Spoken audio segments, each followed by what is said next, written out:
Hello, hello, hello, everybody. We've got a bunch of people here. We had a bunch of people register, so I'm just going to take a couple of minutes to let everybody get in. But welcome to the Q&A webinar. Let me know if some kind of affirmative that you can see my screen, which is currently looking at the Plus Method private community. I figured this would be a great place to start. The intention for this whole community in the first place was just to get you guys into a place where you guys could talk and discuss, but also, get used to Google+. I mean, like, one of the best ways to learn about it is to actually just participate and do stuff in it. So why not in a private group where you can just kind of throw around ideas and throw around questions and be part of a new and growing and I would actually say thriving community, because I mean we're just growing by leaps and bounds. I mean, when we first started offering Plus Method, I mean it was an option. I thought, well, hey, since we've got communities, why not?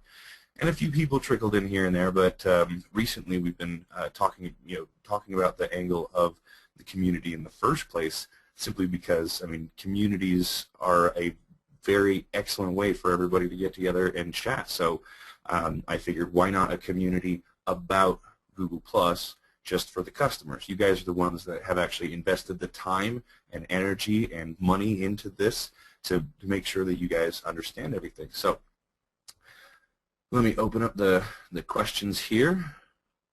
My favorite question. We've got a question: why is this on a webinar instead of a Hangout? It's a very good question. In fact, that was something that Dave and I were just discussing a few moments ago. In the first place, Dave, I don't know if you're still here or if you have a microphone, but we were talking about this exact thing, right? Yeah. Yeah. So yeah, exactly. But how cool it would be to actually have the live GoToWebinar in the member area as opposed to in GoToWebinar. But GoToWebinar doesn't do that, and with Hangouts you can. Yeah. Just recently, Hangouts said, okay, if you it's a new feature. And you have to, from what I've seen, the requirements have gotten lower and lower and lower and lower. It's a feature called YouTube Live.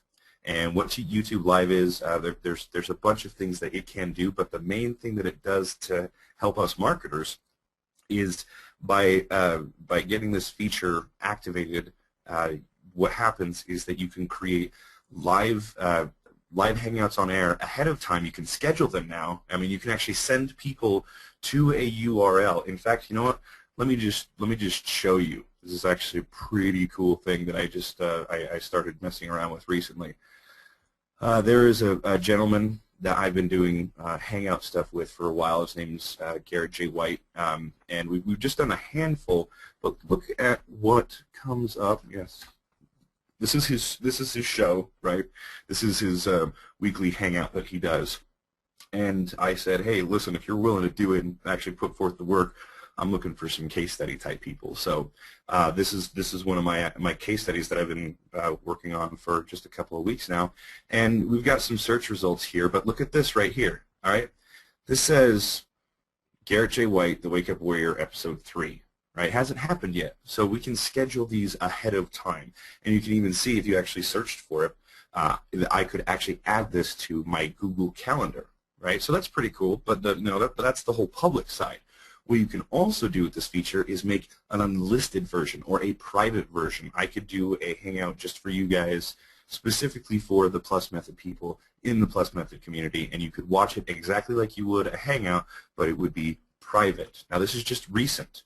Now, the reason why I'm telling you this and taking a little while to answer, to really get to the point here, is that this feature, you used to have like 10,000 subscribers on your YouTube channel to get it, and then you needed 1,000 subscribers, then you only needed 100, and now Google and YouTube are pretty much like, well, you show that you're like doing something, right? Optimize your YouTube channel and be a part of Google Plus, things like that, right? So if you don't have this feature in your YouTube channel, you just got to keep working at it for a little bit. But for me, I can actually have a live Hangout on air that is meant for just us, and no one else can see it, very similar to how a GoToWebinar works, right? So very recent.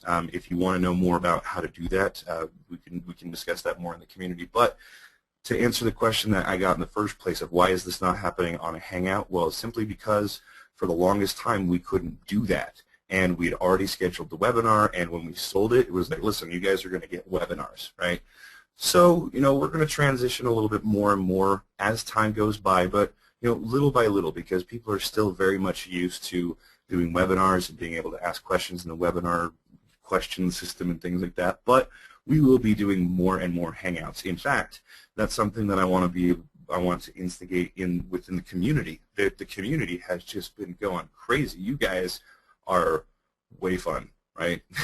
Like there are so many comments. I mean, like my little notification dinger thing has been just going crazy over the last couple of days. All right, Google Plus really knows how to do their whole community thing. So everybody can see my screen. We've already got the affirmative on that. Showed you a couple of things, right? I want to show you some more things that I have been doing because there's a lot of pressing questions that have been coming up more consistently than others. I mean, there's the basic questions which I'm addressing, but some bigger questions that need to be addressed through this whole thing. So let's scroll back up because wow, you guys also have a lot of questions in here as well. There's one of me and many of you, so we'll just have to start hacking at it a little bit at a time. All right. So let's see. Wow, lots of questions. Hello, welcome. Okay, Jill. Okay, yes, affirmative. You can see the screen. You can see and hear me. Yeah, wow, you guys are just jumping out with all the questions. This is being recorded. Not to worry. And let's see. Yes, this is recording. And okay. Oh, thank you. I sound very healthy, by the way. Okay.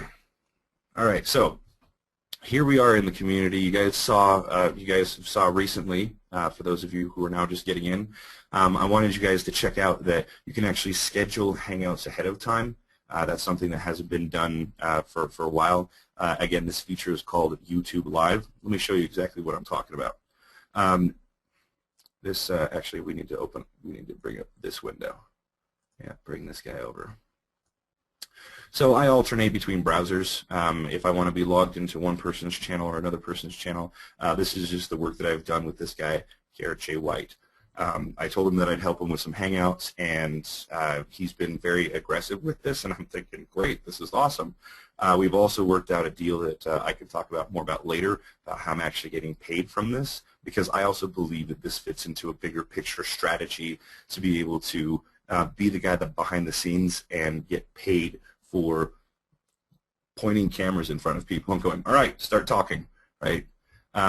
We touch on that in the whole interview aspect, doing a hangout with somebody and saying, okay, let me just ask you a couple questions about your business, and they do 90% of the work, and then you drop an affiliate link in the description, right? So we'll get to that later, but I want to show you some of the tools, right? Just as somebody who actually implements these tools in everyday life, in my business, and how I work with other people and how I get paid, how I've been paid $10,000 in affiliate commissions on one single product by working with the right people and having the right tools in front of me, right? So what you're looking at right now, I'm logged into this guy, Garrett J. White's Google account right now. You guys remember yesterday I had thrown out into the community the video that said, hey, do you need more than one profile on Google+?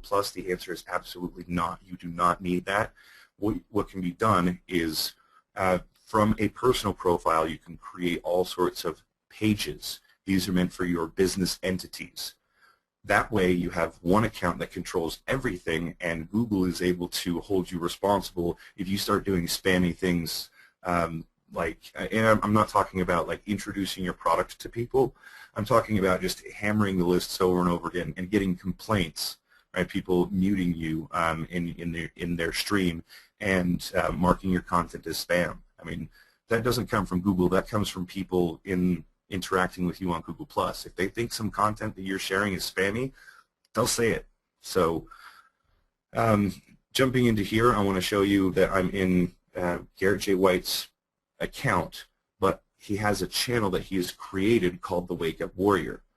Let me show you. If I switch the accounts, you see we've got Garrett J. White as the person, right?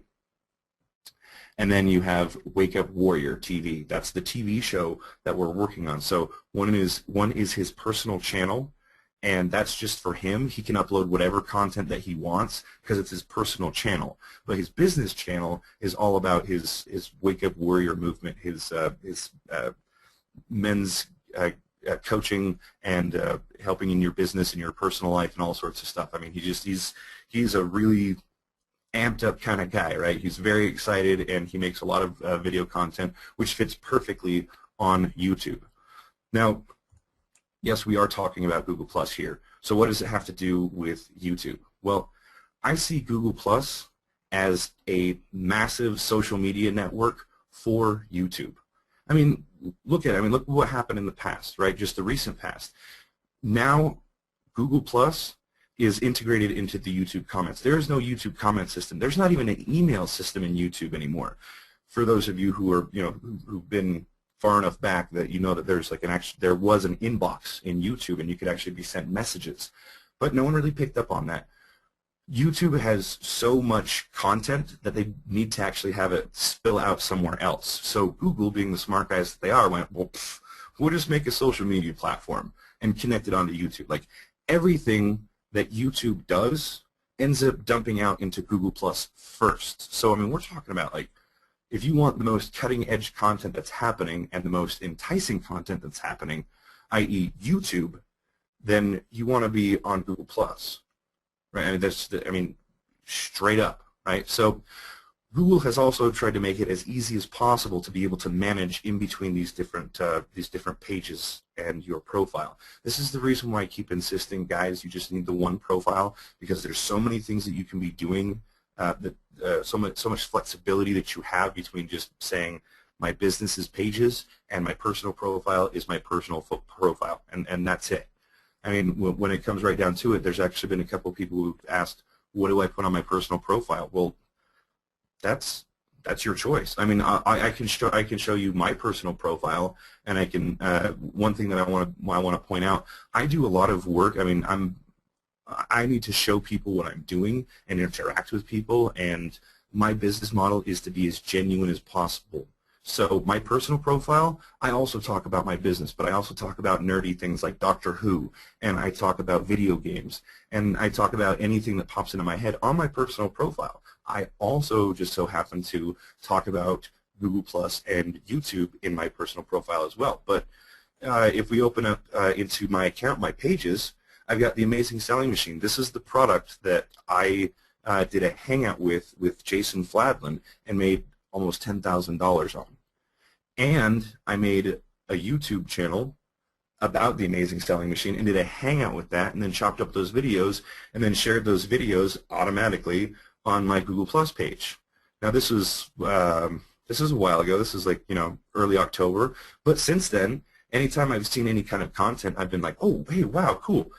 Here's this article. The excuse me, the Amazon drones, right? So this directly impacts the whole concept of the Amazing Selling Machine, selling physical products on Amazon. So here's an article.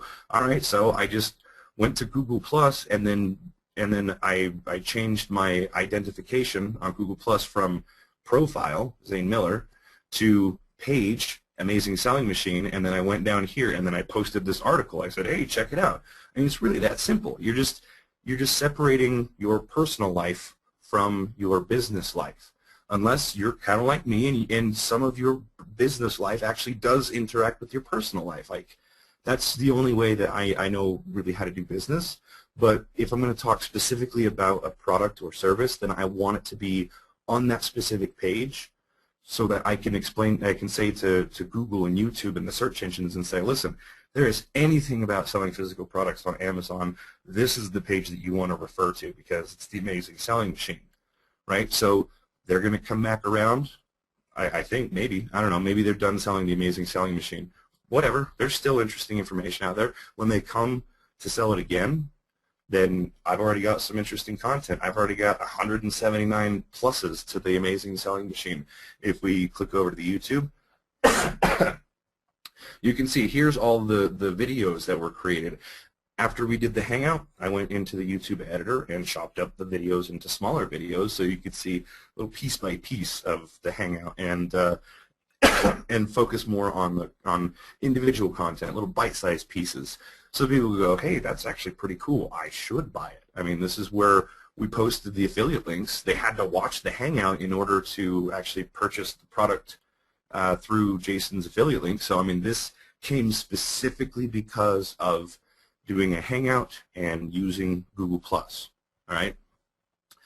So you can see that, I mean, all of this, every time I cut a new video in the YouTube editor, it dumped automatically through this page onto the Amazing Selling Machine page. Simple as that. That's where all the content was. And there are tons of people just wandering around Google+, just like Facebook, just like the YouTube search engine itself. There's all these people milling around, and they start seeing stuff, and they start searching for stuff. That's why all these people, I guess in my circles, 40 people, right?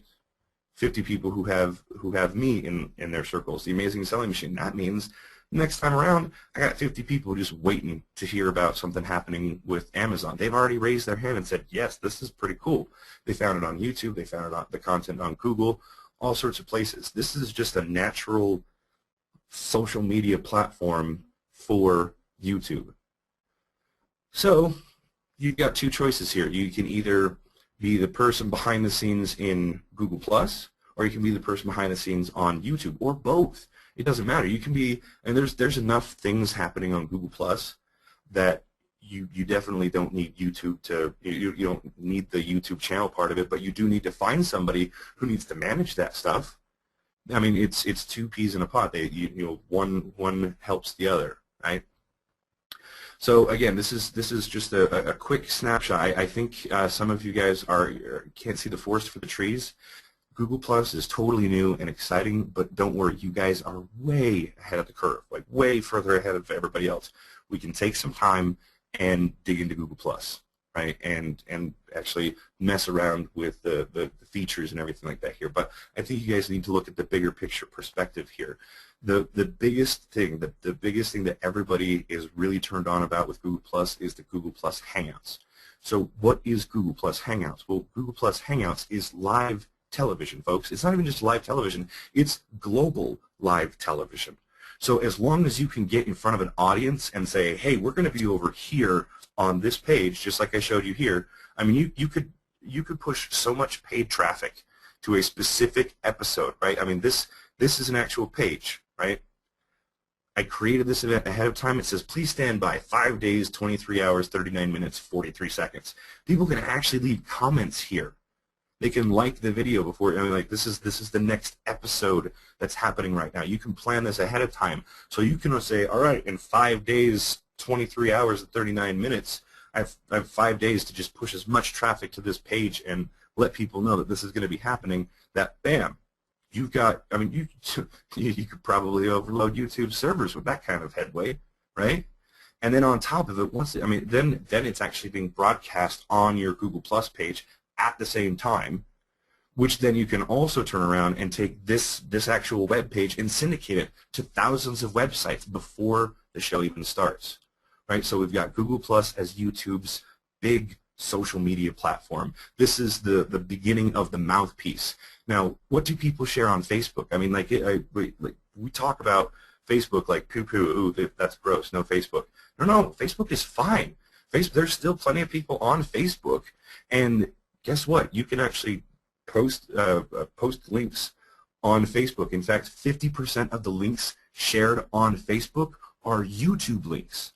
Like, I still can't understand why there's so many people out there writing articles about, like, well, will Google Plus make it or what? No, it doesn't matter. It's already working. It's already doing its thing, and people are like, well, we don't know if this is going to work. It still doesn't matter. Like, you can take and share these videos live. After they're live, you can take the videos after that and then chop them up into smaller videos and then have a whole bunch more. I mean, why else do you think the actual search result for Wake Up Warrior, we've only done like 3 little episodes, and it's already dominating the search engines on YouTube. Same with Google. I mean, it's more about where do you want to be positioned for what's going to become live television from here on out. Like all the smart TVs are getting smarter, and we're broadcasting on YouTube. We've got fancy little, like the Chromecast. We can basically turn our phones into remotes, right? So like, let's have the community be the place where we can ask questions and figure out the little details, yes, but those are minor details. Those are like, how are we going to, how do you connect this piece to this piece? There's content in the videos, and there's also discussions in the communities. I want to take a bigger step back and say, listen, let's discuss how this is actually going to make money for us in the future, because we're the dudes at the front. We're the front lines. We're the ones that are in the trenches, and we're the ones that understand this. We get to decide how things are going to move forward because, well, we're the marketers. We're the dudes that bring the messages to the people, all right?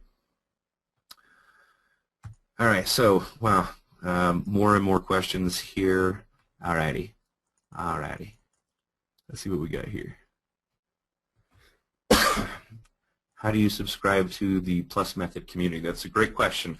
Go to support, right? I will copy and paste the link right here. Plus Method members support, copy link. It's in the chat box.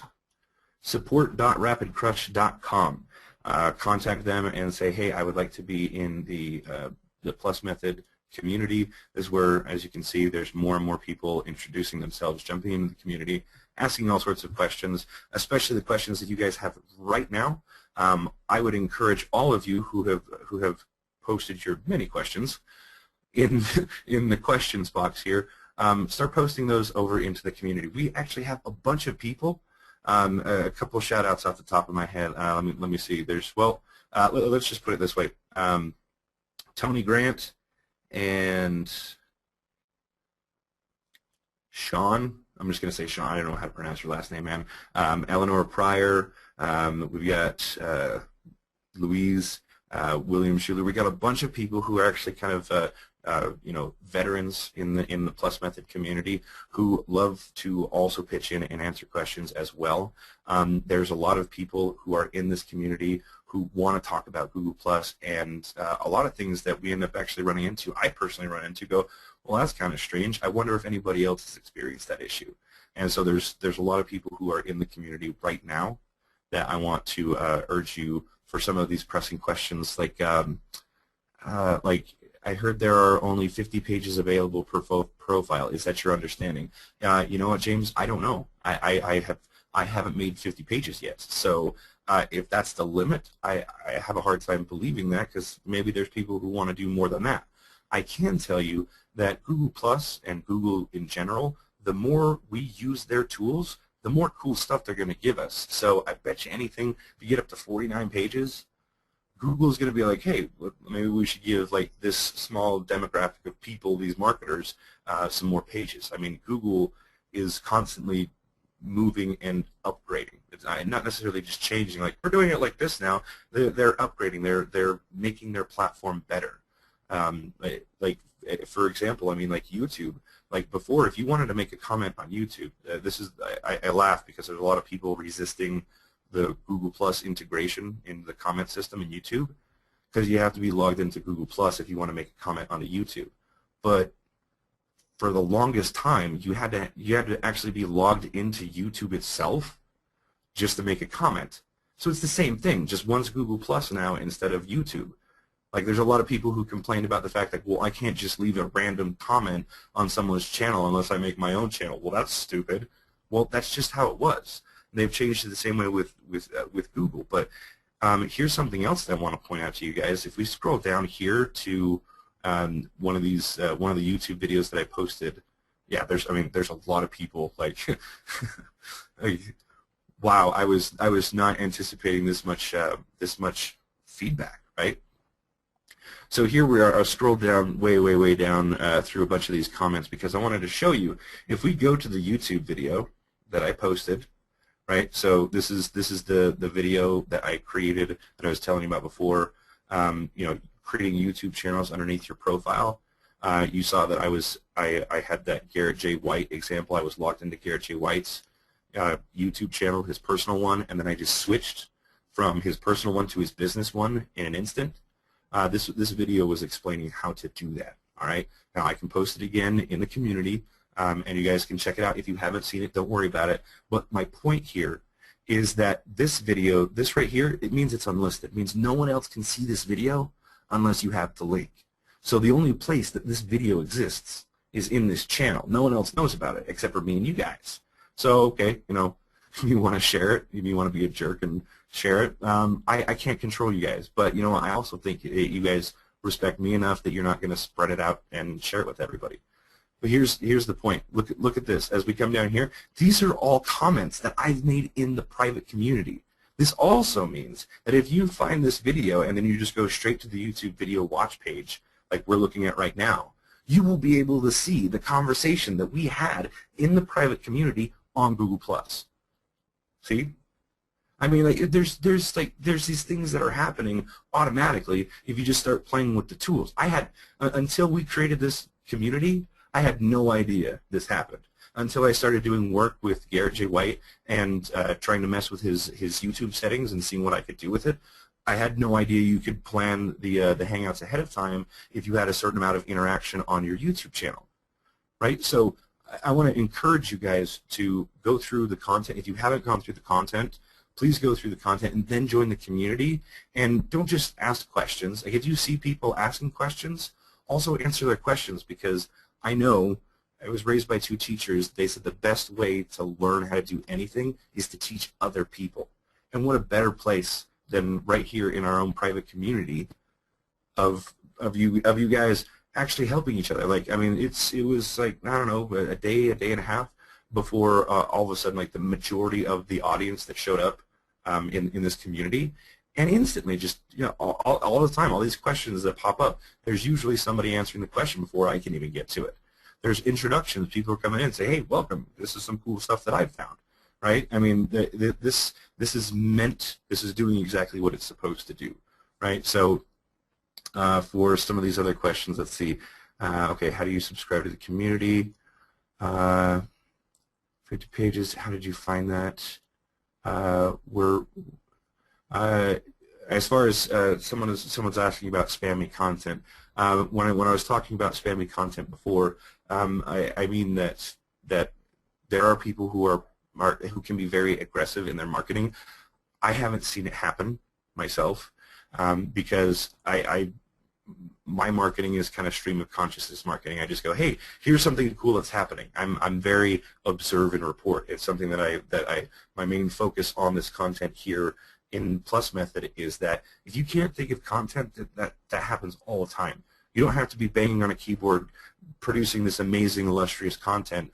No, you can just find content and you go, hey, cool, I agree with that, and here's my comment along with it. Right? You can just aggregate content and data until something comes up. Then you go, oh, hey, here's my unique contribution, and then you start getting a bunch of people responding to you. Now, a lot of marketers misinterpret, Google Plus as, very openness, like just circle other people, as a way to just say, hey, you should buy this, you should buy this, you should buy this, now you should buy this. Nobody wants that. Like, and that's something else that I was touching on in the video content in the course, was that, listen, you just need to be a person who has a product or a service. And Google Plus is this awesome social media platform that people are jumping on and getting very interested in, and are interested in what services, okay, what's the Google Plus page for this or that, right? Like this new social media platform, how our business is interacting. People are actually curious about that. So all you need to do is be a genuine, real person who cares about their customers and says, okay, this is what I have to offer. If your content is telling people all about the great offers that you found, explain to them why they're great offers. Don't just say, hey, here's a bunch of stuff, buy, buy, buy, buy, buy. Like, okay, well, what do you think about it? Why do you think that it's a great thing? I mean, give some sustenance to whatever it is. Don't just start, well, if you, I mean, it's a lot of times I feel like it's a gut reaction thing. When you look at content and decide whether or not it's spammy, like, well, what's the person trying to say? Is he trying to say just, well, buy it so I can make some money? Or is this person saying, hey, this is my opinion, I think that you should check this out for these reasons? There's a pretty big difference between the two, if you ask me. But I don't know, what do you guys think? Let me know in the community. I mean, I want this webinar to be a webinar that's interactive. If you've already got a place where people can start communicating, that means that we bring the conversation to everybody instead of just me. Because I mean, I can respond to your questions, but we might as well get some more feedback from within the community. So so if we have multiple accounts, is there a way to combine it into one? Sorry, Amy, there's not. Let me show you this. This is a point that I had made in the community before. So let's open up to Google here, right? So I'm gonna sign out of my personal account and sign in just to show you what I showed you guys before. Right now, these are people that I have worked with or are currently working with, and these are essentially top-level categories. These are Google accounts. This is a perfect example. This is somebody who created a profile when they should have created a page. So now, like, this isn't even like a real person or a real name, and Google doesn't really like that. They don't want the whole anonymity thing. Like, they want people that are going to be responsible for the content that they create. And I don't know, I guess there's a lot of people who have a hard time with that. Like, they like being anonymous, but we're moving into a new world where, like, you can't always be anonymous, especially if you're going to sell something. Like, people want to know, like, about you. Like, who's this guy who's offering this thing? The other part of it, guys, is that, like, there's no connection between publicly. There's no connection between a page and a profile. Like, if when I say Google wants to hold you accountable, if you just start spamming links on a Google Plus page and just say buy, and come on, like, like, if you see something like that on Google Plus, it's just people are like just hammering away, like, you got to do this. There's people like that on Pinterest. There's people like that on YouTube. There's people like that on Facebook. I know some of those people personally. I don't really like spending a whole lot of time with them because they're kind of spammy people in general, right? So, like, you can just tell, all right? So you have to use your own judgment, and like, so I don't want to beat the spam stick too hard, because there's nothing more really there. Like, it's either spam or it's not, and if people start calling you out and saying that's kind of spammy, then dial it back, right? So again, this is a profile called Rocco Roxy. It's profile. It should have been a page underneath an individual's profile, but this was also created a while ago. Right, so I can't merge any of these accounts. These are all Google accounts. I cannot merge any of the YouTube channels underneath any of these channels. Like, like for instance, this one has, I've probably got maybe 15 or 20 different YouTube channels underneath Zane Miller. Right? I can't move any of those YouTube channels underneath any of these other channels. What can be created is like their own individual logins, so they're separate away from my profile, but still connected in Google's eyes. All right, now please let me know. Let me scroll back down here. Is this making sense, guys? Like, the whole point, again, we don't want to miss the major thing of, like, listen, it's all one account, but we need to move past all that stuff so that we can actually do the marketing things.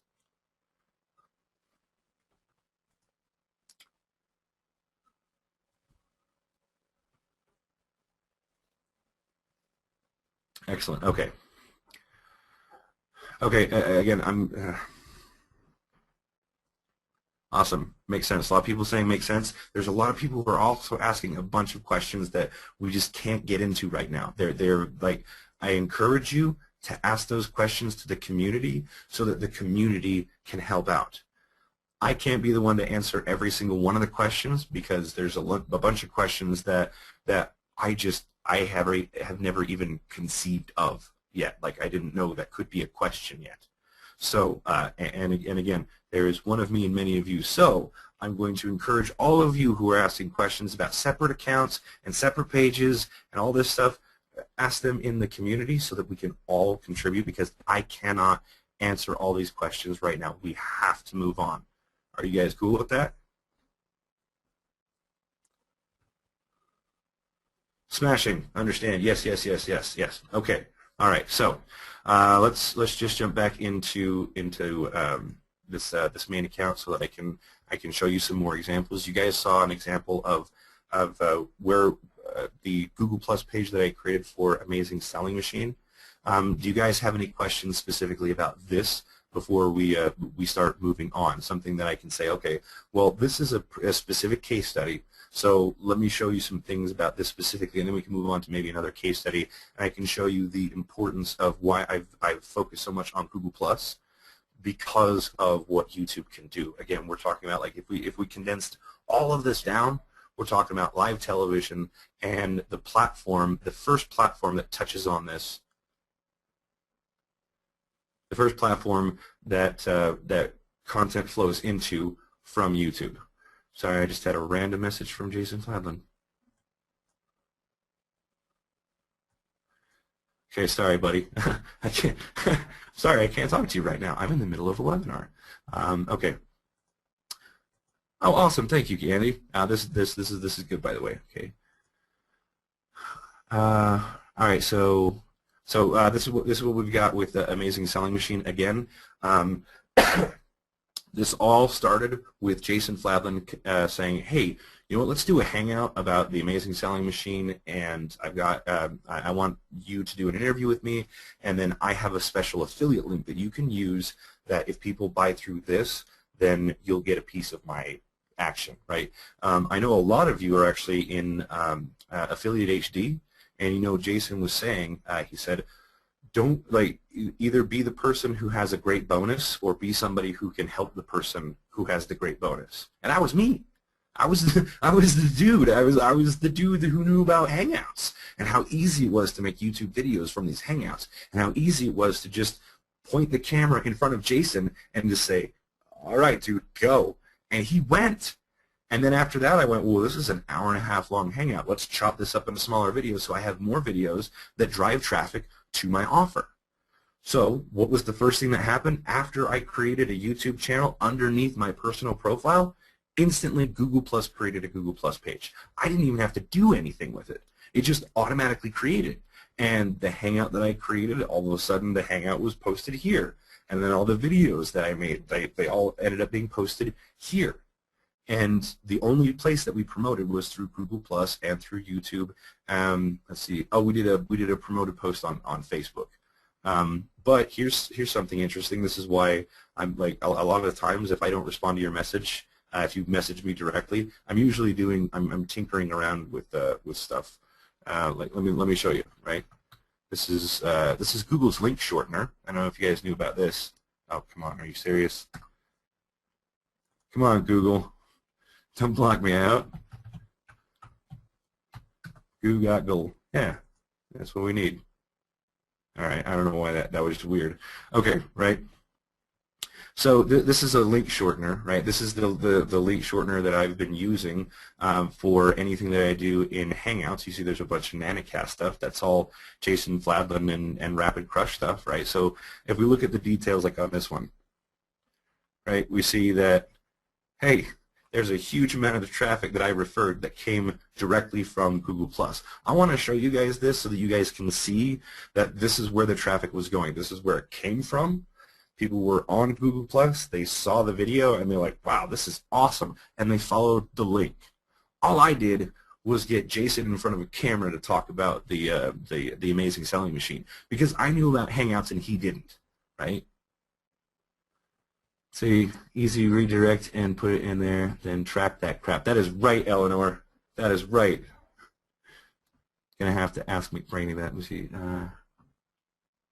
What is Affiliate HD? Affiliate HD is actually a program that Jason Fladlin and Wilson Matos did all about doing affiliate marketing, right?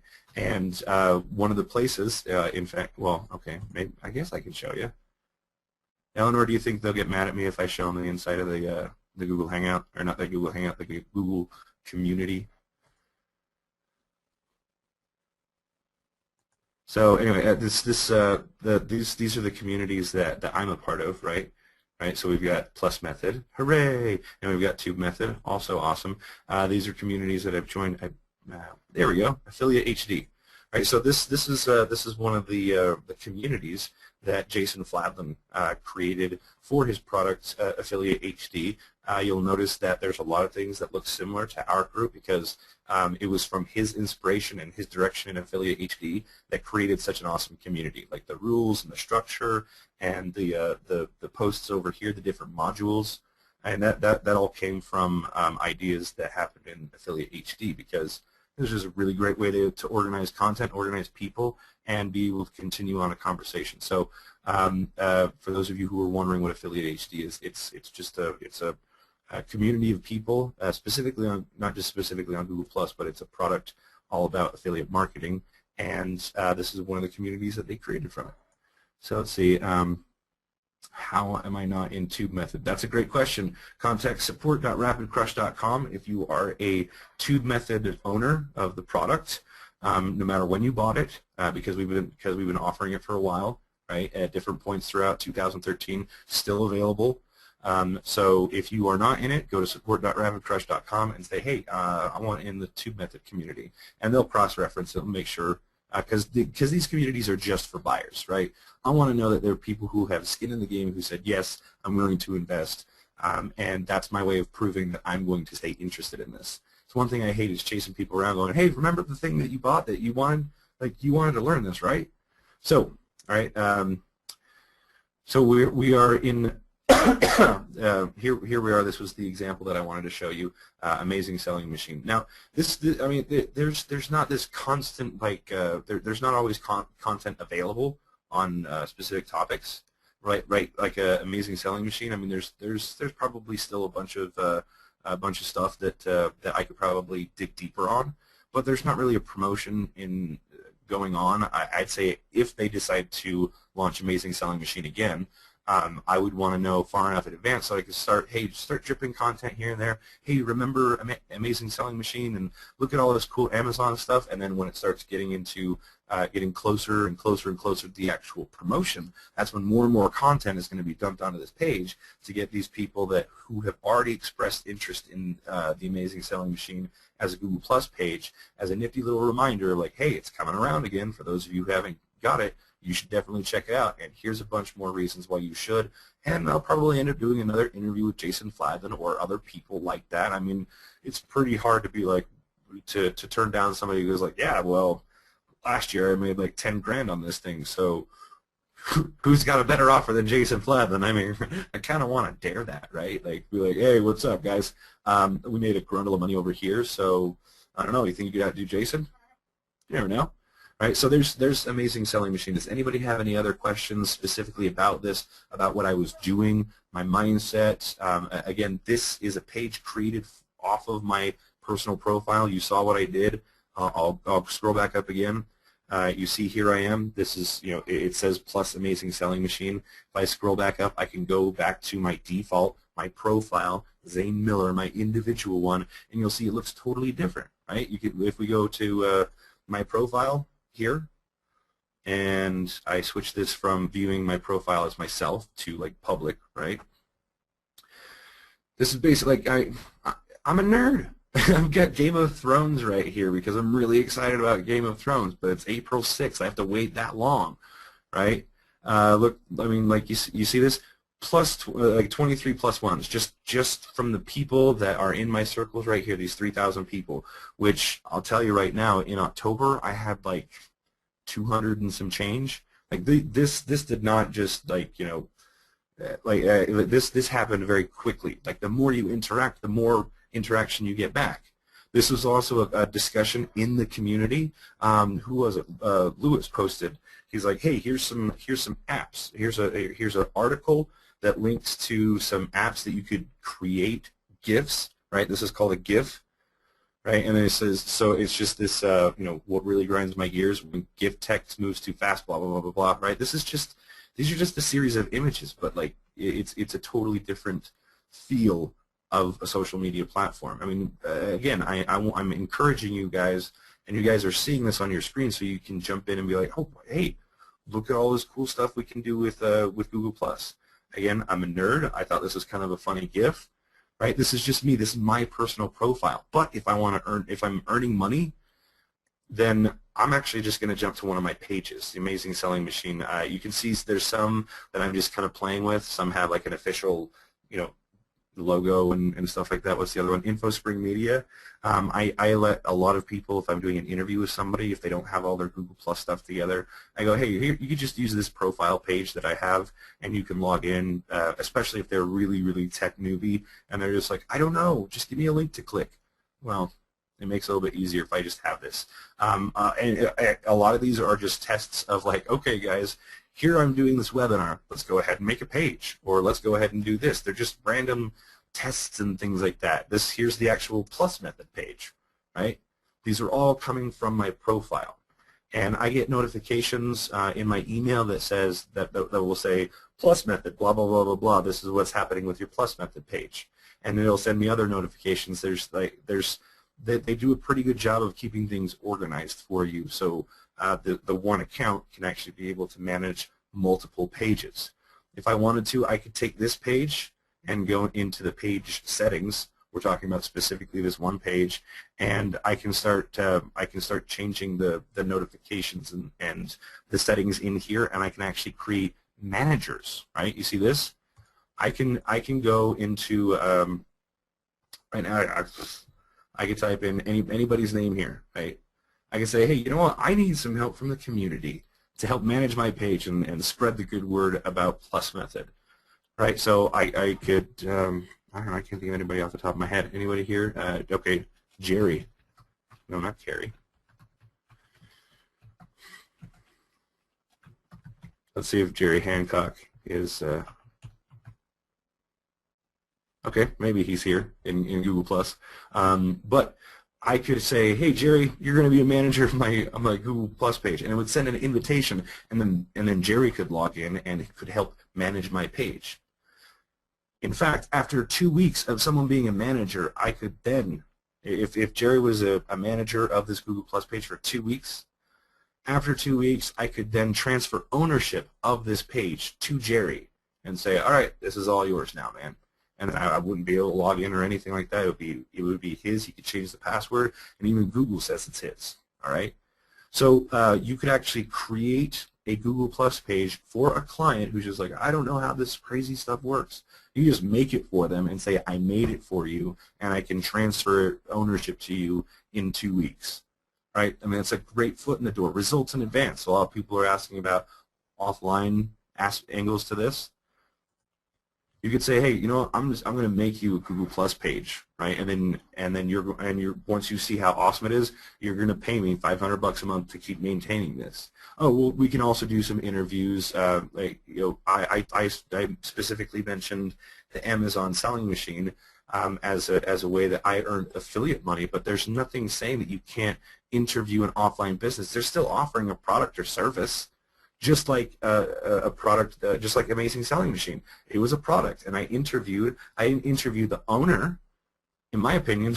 I didn't interview the person who created it. I interviewed somebody much more interesting, the #1 sales affiliate.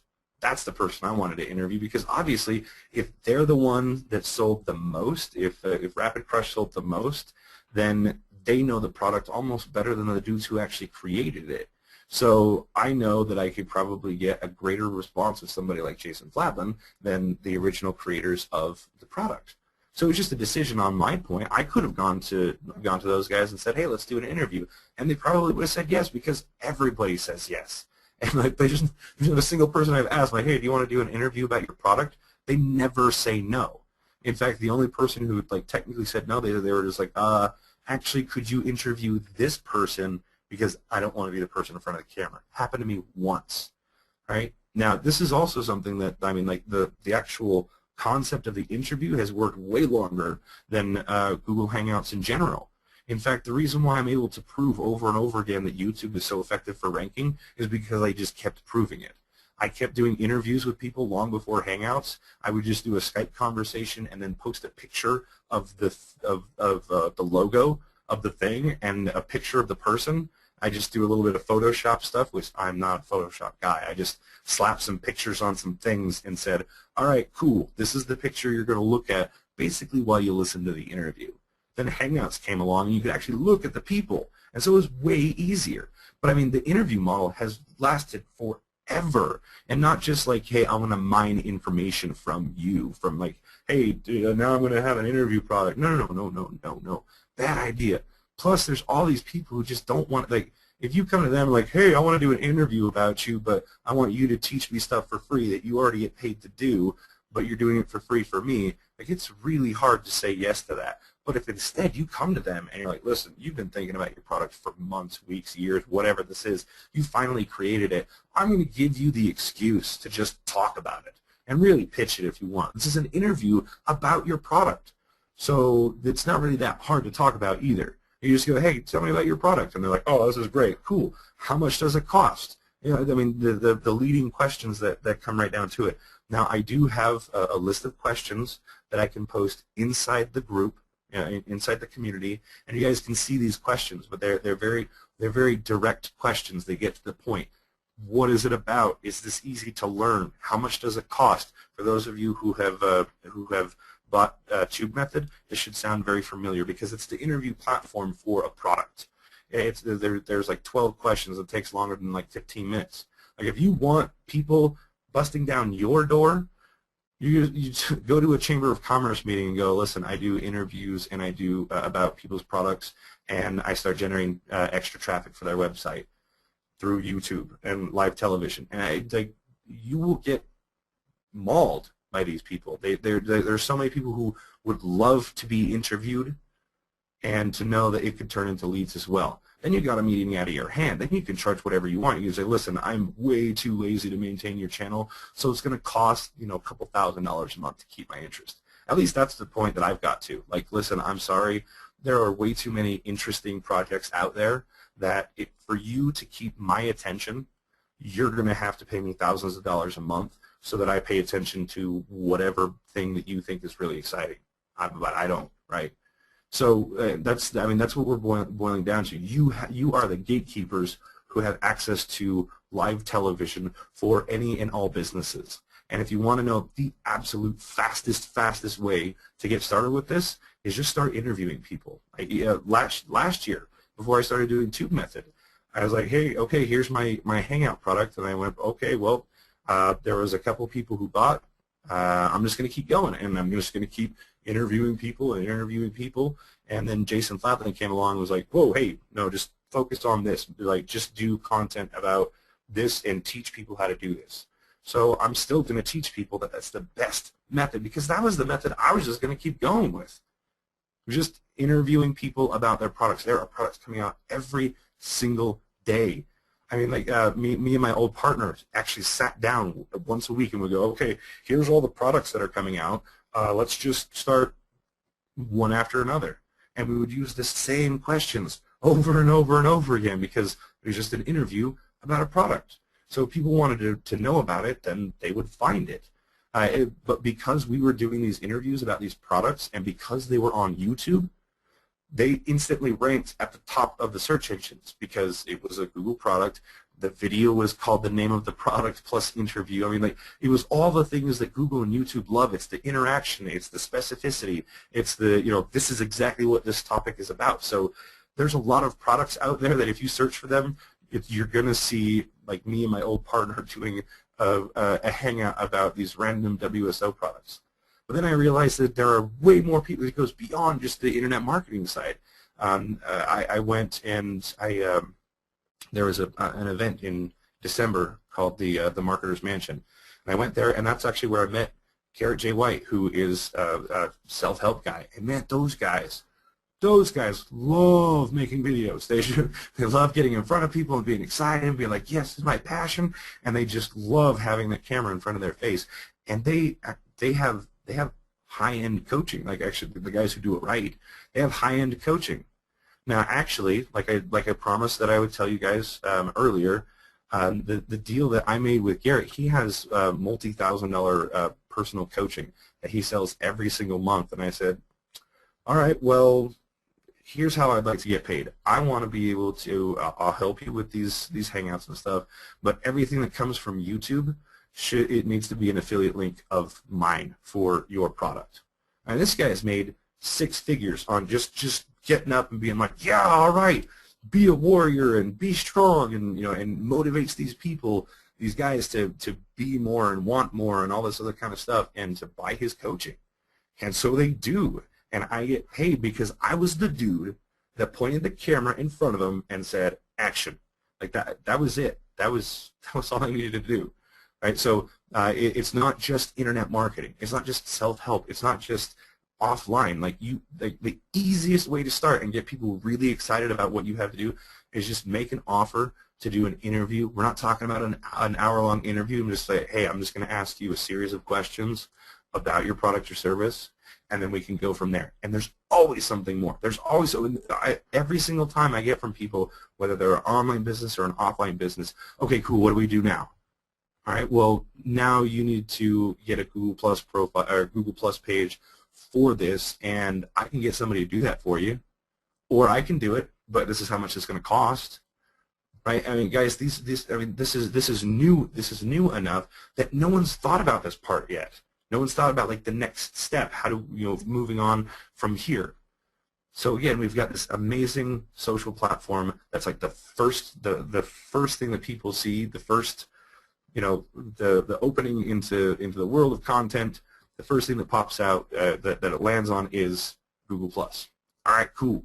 And there's people you've seen. I've got these a bunch of different pages and of different products, things that I've tested that I don't know where they came from. There were people who just showed up and said, hey, I like that, and they started circling the pages, and it was because I said, this is what this content is about, and here's some more content. Here's some content that I found. Here's me sharing some other stuff, right? So let's see what else we've got here. We've got the okay. Let's take a look at the actual Wake Up Warrior channel, right?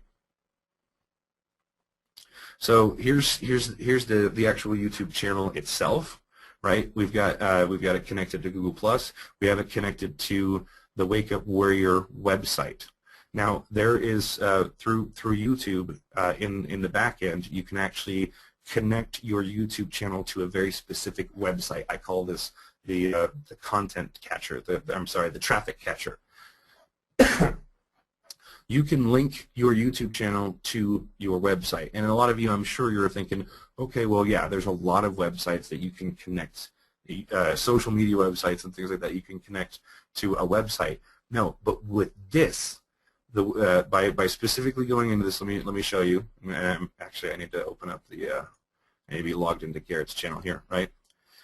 So if we jump in here into the video manager, I want to show you that I've actually gone through the steps that you need to go through in the YouTube channel, and you can see it says right here, associated website.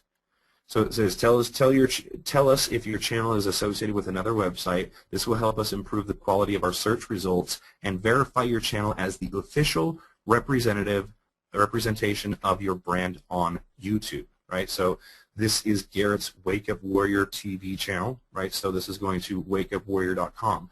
What this also does is gives us the ability to link from a YouTube video directly to a website. Now, let me repeat that again because this is actually a pretty big deal.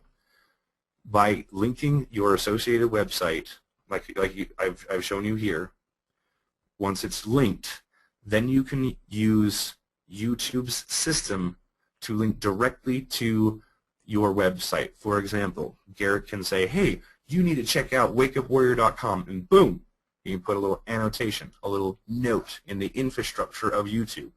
That if you click on that annotation, it will go directly to the website, making the videos not just videos, but actual interactive videos that instantly drives traffic to your website, because that's what we all want, right? We want people going to these social media places. I don't care if it's Facebook, YouTube, Google+, Pinterest, it doesn't matter.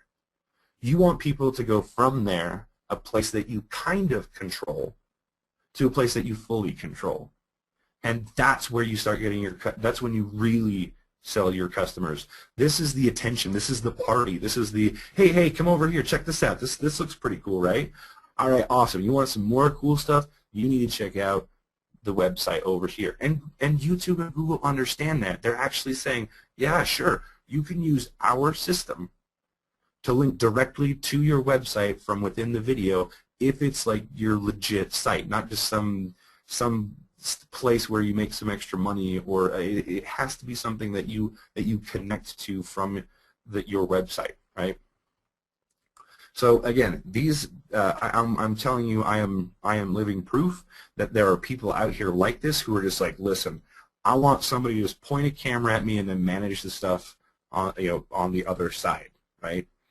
That's fine. The other ways that I have proposed to people to work, and some relationships last longer than others. That there's been plenty of people that I've just charged per lead. I said, okay, I've got the Google Link Shortener. I can prove to you that I can send traffic if we do this interview, and I show you a couple things. Or if I didn't feel like doing the interview, I had somebody else do it. I said, I will have somebody else interview you. You will be interviewed. It doesn't have to be you. It doesn't have to be me. I don't have to be sitting there in front of as Garrett's co-host. But you know what? He's going to pay me a couple $1,000s a week to do it. Okay, why not? Right? So this transcends online or offline. There are people out there who want help with this YouTube and video, or not this YouTube, this YouTube and Google Plus stuff. All right. Again, I want to encourage you guys that are dropping these questions in here. I do encourage them, but we're going to drop them over here. Yes, I know. Signed in and out. I already signed back in. Right, here we go. Right. Shane, all right, join the webinar now inside the members area, and just like that, Tony Grand's right there to welcome them. Right. So we can talk more about like individual strategies, and we can continue the conversation in the community. Again, the major emphasis of this this webinar was to show you that there's a bigger picture that we need to look at, and if there is something impeding you on that bigger picture, then we can discuss it in the community so that you can move beyond that and get past the little, like, hey, like the pages don't align here or there, or they don't quite fix it. Well, if worst case scenario, you can just delete the page. I'm sure there's a lot of you who don't have that much on your Google Plus page. I mean, if you've had it for a couple of months and you got a good following, yeah, then you might want to be concerned. But if you got like 4 people following your Google Plus page and you really don't like it, then just delete it. Like, you can. There's no one going to stop you. I've actually, in fact, I was victim to a couple of my own doppelgangers. I accidentally made more than one profile. So I went through and I deleted my other profiles. So if somebody's just searching for Zane, just me, they can find me, right? Like, because again, a lot of the work that I do myself individually, I tell people about the business opportunities on my personal profile, because it's just part of who I am. But if that scares you and you're like, oh, no, like, I don't want people to know that I do this and this, that's fine. Have one on one page, one on another. The only people that are going to know that those pages and profiles are associated with each other is Google, and that's it. The public will not know. You are fine.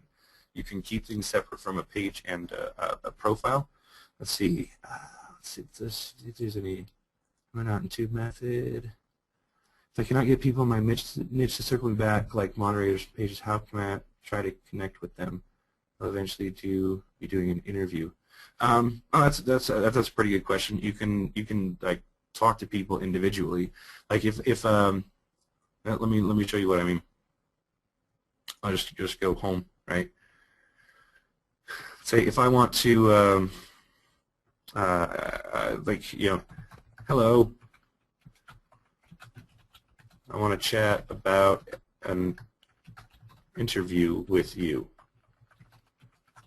Right now, instead of choosing public or my circles or whatever, you can just X that out, and I can say, okay, so this is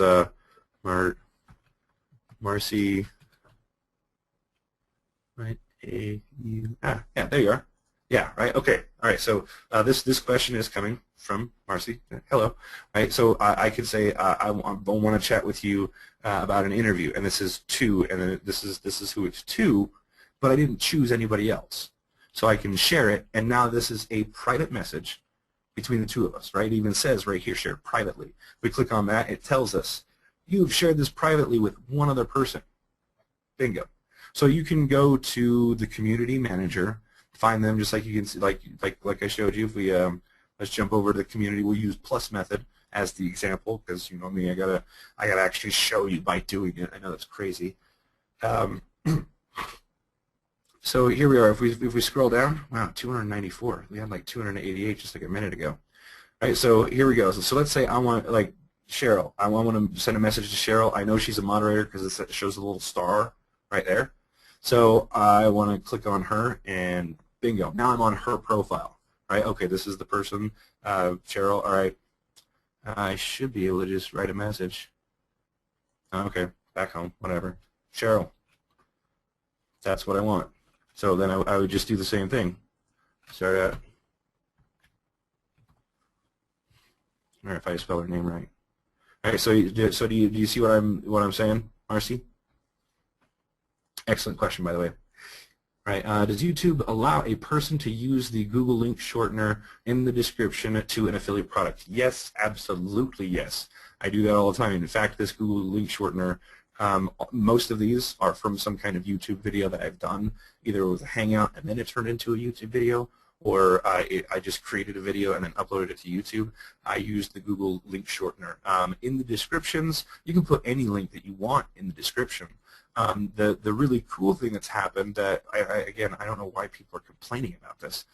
When Google Plus integrated with YouTube, you are not you are now able to put in a link into a YouTube video. In fact, let me show you right now. Let's not use Garrett's. Let's all right. Here's a perfect example. All right, so this Hangout right here, it started out with ew, gross. Yeah, that was Garrett. He tore his Achilles tendon, and right here in the description, this is my Achilles tendon. This is what was tore. Right now, as you can see, this goes to GarrettJWhite.com. It doesn't go to Wake Up Warrior, even though the associated website is WakeUpWarrior.com. For this particular episode, he wanted to drive people to the GarrettJWhite.com. So no problem. We can put the link in the description, whatever link that we want in the description. Now, when Google Plus came along and said, "Hey, we're gonna be in the comments now," right? You can see Garrett J. White via Google Plus, right? So when they finally did this, what actually happened is now all the people who are actually watching the videos, if they want to share a link, they can share a link because Google Plus is now integrated into the comment system of YouTube. Whereas before, you couldn't put any links in the comments of YouTube. YouTube wouldn't let you. But now that things are changing, they're upgrading, they're using their cool, awesome social platform. Now we can put links in there. So I could take this a step further. You can see I'm logged in as Zane Miller. I could come down here and be like, "Hey, cool stuff." And then I could put a link. Let's see. There's my website, and I can post it. Now, what this also does, right? So if we come over here, if we go to my profile, you can see that. Oh no, that's my YouTube profile. Oh yeah, because I didn't add it to Google Plus. So as you can see, here we go. This is the YouTube profile. Yeah. This also shows up on my Google Plus profile. Now, if I wanted, I could delete this, but you can see this actually becomes a clickable link that, hey, now you go over to zanemiller.info. Huzzah, right? So you couldn't do that before, and now you can. So to answer your question, yes, you can put whatever link that you want in the description as you as the owner. And then commenters, they can post their own links if they want. This is also why Google Plus has a management system in their comments that you can say, like, if somebody just wants to spam links, like I'm actually going to go ahead and delete this because this isn't relevant, and I don't want to put in irrelevant links on my friend's YouTube channel, right? But as the owner, if there was somebody who just put this, like, this crappy link that was just, like some spammer that's trying to link to Viagra, I could actually go into my YouTube channel and say, listen, I want negative comments. I want things like, if you use the word Viagra, then you can't post a comment in here, right? If you're going to use links, then you can't post links in here. You can still control that, but it's controlled by the YouTube channel creator, not by YouTube. All right, we as the creators are getting more and more control over what happens with our channel. thanks to Google+, right? So this is kind of a weird webinar that we're having here, this teaching webinar, because there is so much of YouTube and Google+ that needs to be discussed in order for you to all see the big picture, all right? So those are, again, some more things that can be done, right? Yes, this says I've been logged out because I logged out, logged back in. Same thing, don't worry, you guys are cool. All right, so let's start digging through some more questions. All right, link shortener, can you address custom URLs on our Google+? Yes. Let's go over to the Google Pluses. I want to show you my URL here on my profile because I do have a vanity URL. You can see right here, it's right here. It's the plus.google.com, and then we've got plus Zane Miller. This is my personal profile, right? Same thing. If we look over at Amazing Selling Machine, can you guys see the difference? Like one says Zane Miller, and the other one just says a bunch of numbers, right? Because this is kind of one of the things that you have to do with Google+. When it comes to a profile, here are the things that you need in order to get a vanity URL for a profile. This means this is your own personal individual profile. They did the same thing with Facebook a while back. Once you've had a Google+ profile for at least 30 days, and you've had at least 10 people circling you back, which means like you're engaged in the Google+ conversations and stuff. You're not just like, oh yeah, I got the profile and I don't do anything with it. And you have a picture, a photo of your face, a headshot, so that people can say, that's Zane Miller. If I saw him on the street, I would know who he was, right? They don't want anonymity anymore. And honestly, like, why would you not? I mean, okay, there could be a huge argument for both sides. My point is, I believe that as a person who's genuine in his marketing and genuine who he is, this seems like the most logical thing to do. So they say, this is who I am, and this is what I do, and if you have any questions, you can contact me. And then take the relationship from there. Seems to make sense, right? So if you want a vanity URL, you need a headshot that looks like you, and then you need to have at least 10 people in your circles, you circling 10 people circling you back, just as long as they see some kind of evidence that you're doing something on Google+, and that you've had a Google+ profile for at least 30 days, there will be a button that pops up right here. It says, create your vanity URL, and you click the button. I can't show you that part because I've already done it, but it's a button that when you log into Google+ and you're like, I'm here, it will show up there, and you click on that, and then it will say, okay, what would you like? Would you like a prefix? There's sometimes they're offering, like, do you want to be Mr. or Mrs. or like, do you want to change it in any way? There's like a few things that you can change, but for the most part, again, since it's you just want it to be your name, right? So then once you do that, then you get your own personal name, your own personal vanity URL. But if you want it for a page, right, like this, like Amazing Selling Machine, what I have to do is I have to go to About, right, in my About section of the page, which means that I have to log in as me, then click the little drop down, right, let me show you. Click the little drop down and then click on my page, right? So if I click on my page, I can see that I am managing this page as the page. So instead of Zane, it says Amazing Selling Machine. So I'm here and I'm managing the page. So if I click on About, then I can start changing things in the About section, okay? That's the only difference. You're not logging in from one to another. It already knows that it's your page. So if you just click the drop down on your personal profile and select the page, you are now acting as that page, right? There's no, like, not a big login process or anything like that. So understand that. So this is what I did. This is the specific link that Jason Fladlin gave me when we did this promotion in the first place. Sendnext.com/Zane. It's their redirecting link. I don't really care, right? It doesn't matter that whatever, like, this is the link that they gave me. So I was like, all right, cool. Now, if I had more control over this process, I would now then be able to click this button that says Link Website, Now this is it's saying, okay, you need to take this, right? Do you guys see what's happening here? It says by adding a short line of code to sendnext.com/Zane, you can make your Google Plus page eligible to show up on the right-hand side of Google search. Blah blah blah blah blah. Right? This is exactly what we did with the associated website with the YouTube channel that allows you to be able to create annotations in your YouTube videos that link directly to the website. Now, if you want the vanity URL, this is what you need to do. You need to link this to your website, put this little snippet of code, or you can send it to, I love this, you can also email the instructions to your webmaster. If you don't have a webmaster and there's just someone way smarter than you with all this stuff, then send it to them, right? And then they can put it in there for you. What that does is it officially links the Google Plus page with the website. And then at that point, you are able to get the vanity URL for this. In fact, I'm pretty sure we got this for Tube Method and Plus Method, right? No, oh, look at that. We haven't done that for Tube Method yet. I'm pretty sure we got it for Plus Method, unless it wants to make a liar out of me.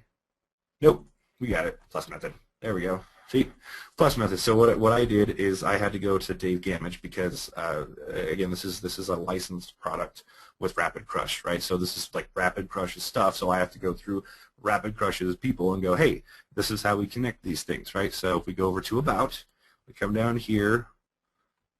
Where are you? Where is you? Yep. About contact info. Yeah. See, it has a little check mark right here. It means it's verified. Right? Oh, wow. We need to do something with that homepage, guys. All right, so this is our new URL. This is google.com/plus method, and here we are, right? So what I did is I sent that snippet of code to Dave Gamage, and Dave Gamage put it in the header, and now we've got the two web pages connected to each other. Got the same thing with the Plus Method YouTube channel, and what this also does is that this shows that we're more connected into the Google Plus and the Google system, right? Now there's this also tells us this is the linked website. This is official, right? Now, well, let me make sure I did it. Did I answer the question? Oh, okay, yeah. So we addressed the custom URLs. That's the biggest thing. Is the individual, the profile, and this is how you create the vanity URL for a Google Plus page. Now, Google Plus local, if you've got a local page, that's a different thing. Let me show you this because I did an example of that one too. Grim Cycle Salvage, right? Now, this is pretty slick. These guys have been not your current location. Yes, it is not my current location right now. This has been verified. See, right? You can see verified local business. This is my friend Sean Jordan, and he's a pretty cool guy. And plus, motorcycles are just cool by themselves. So it was fun to do this with. But what ended up happening is that he wanted to figure out, okay, I've already got a Google Plus, or not a Google Plus page. I'm on the Google search engine and stuff, but there's pretty cool stuff. Let me show you what it looks like in Google.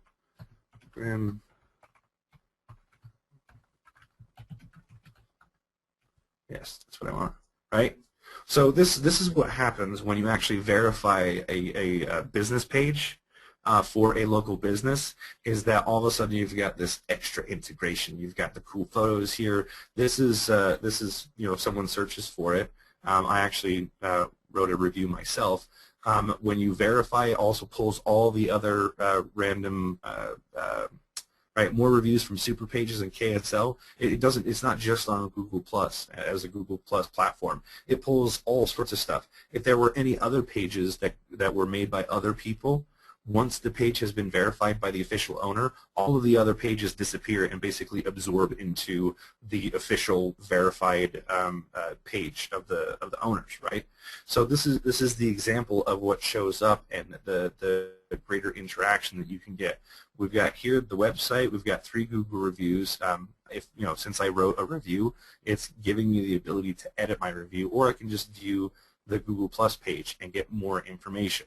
Right, their website's actually beating out their Google Plus, and their website's actually beating out their eBay store. This is something I want you guys to notice, because if you look at this, Sean told me, he's like, listen, I'm actually competing with my own eBay store.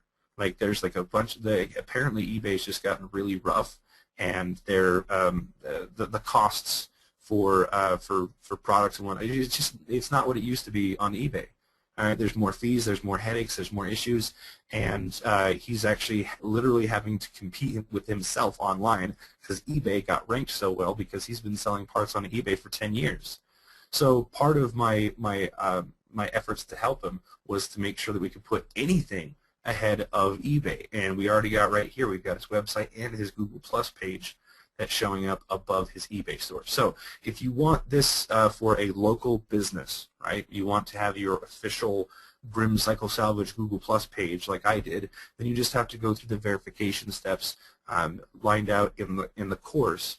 That's just you starting up, going to the page and saying, yes, I'm verifying this, and going through the steps, right? Now those steps involve Google calling you or calling the business owner.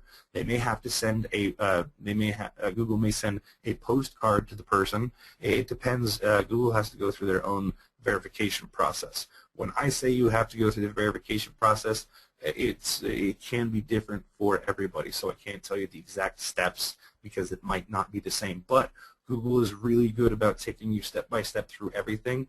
And if that's not enough, if you're still having issues, come back to the community and go, whoa, all right, I tried to verify this dude's page and it's just going sideways. Please help me, all right? So those are the custom URLs, and I'm glad that you brought it up because there are 3 different processes depending on what you want to do. Well, you got a personal profile yourself, which is the easiest. If you got a Google Plus page, then it's just a matter of you connecting your page to your website, which involves a snippet of code. If you don't like that idea, you can also put like the Google Plus badge on your website, right? The little social chiclets. You put that on your website, and you've got that sort of official connection. I personally like to go to the page, to the About section, and click the little button that says Link Website. That way I know deep inside that Google officially says this is what it is. If you want the local page, you just have to verify it. You have to, if you go to, like, let's see, there's, I don't know, can someone point me to a page that hasn't been verified yet? Because there's a button on there that says, is this your page? Will you verify it? Once you click on that, then it'll start activating the steps you need to go through that say, okay, you're like the legit person, right?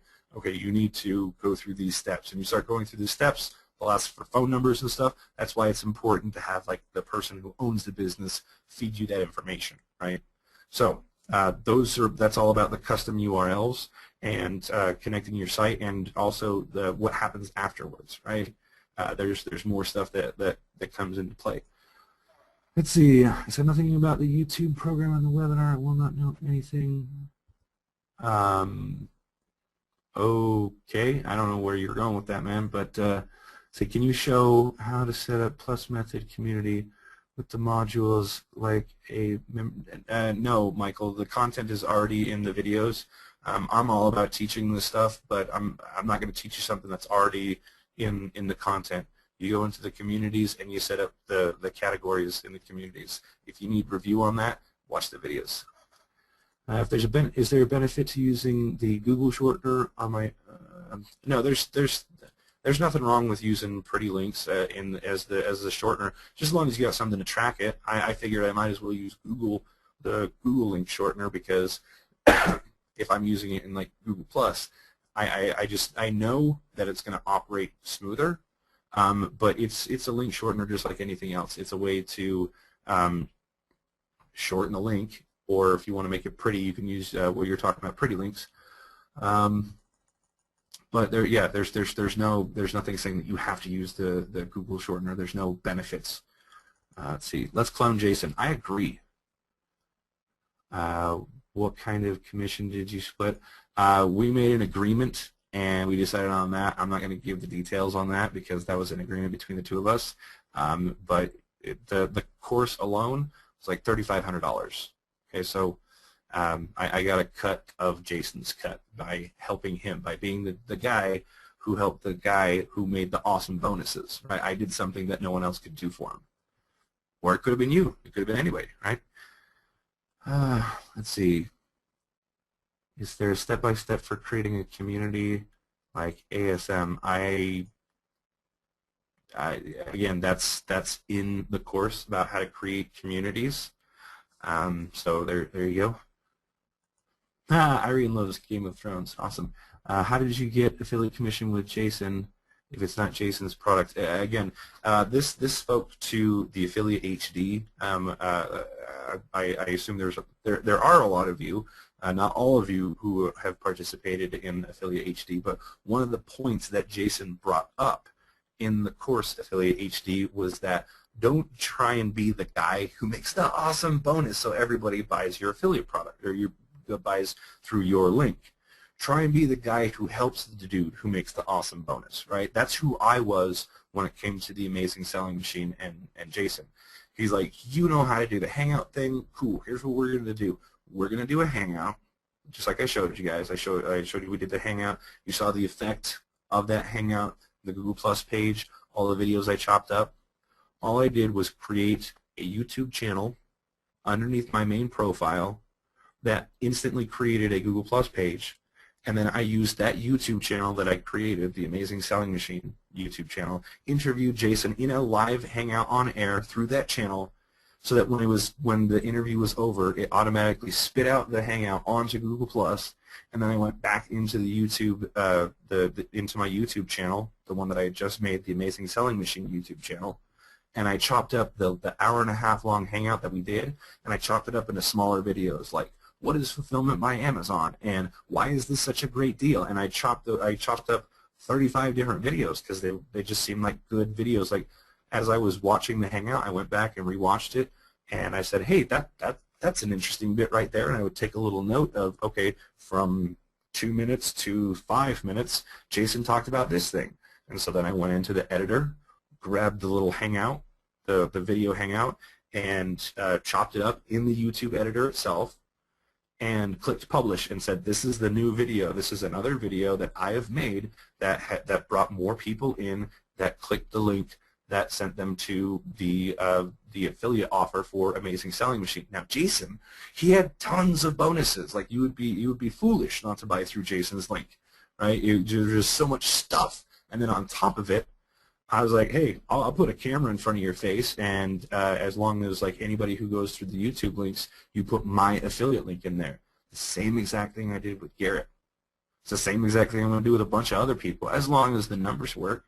I mean, I learned early on when I first started this, either you can be promoting products of small dollar amounts or large dollar amounts. And I started with small dollar. I did just WSOs, things from JV Zoo, anything. If there was somebody who was passionate about a product and they had an affiliate link, I was like, cool, let's just do a Hangout. Like we'll do it, and we'll put the affiliate link. And I always made sales.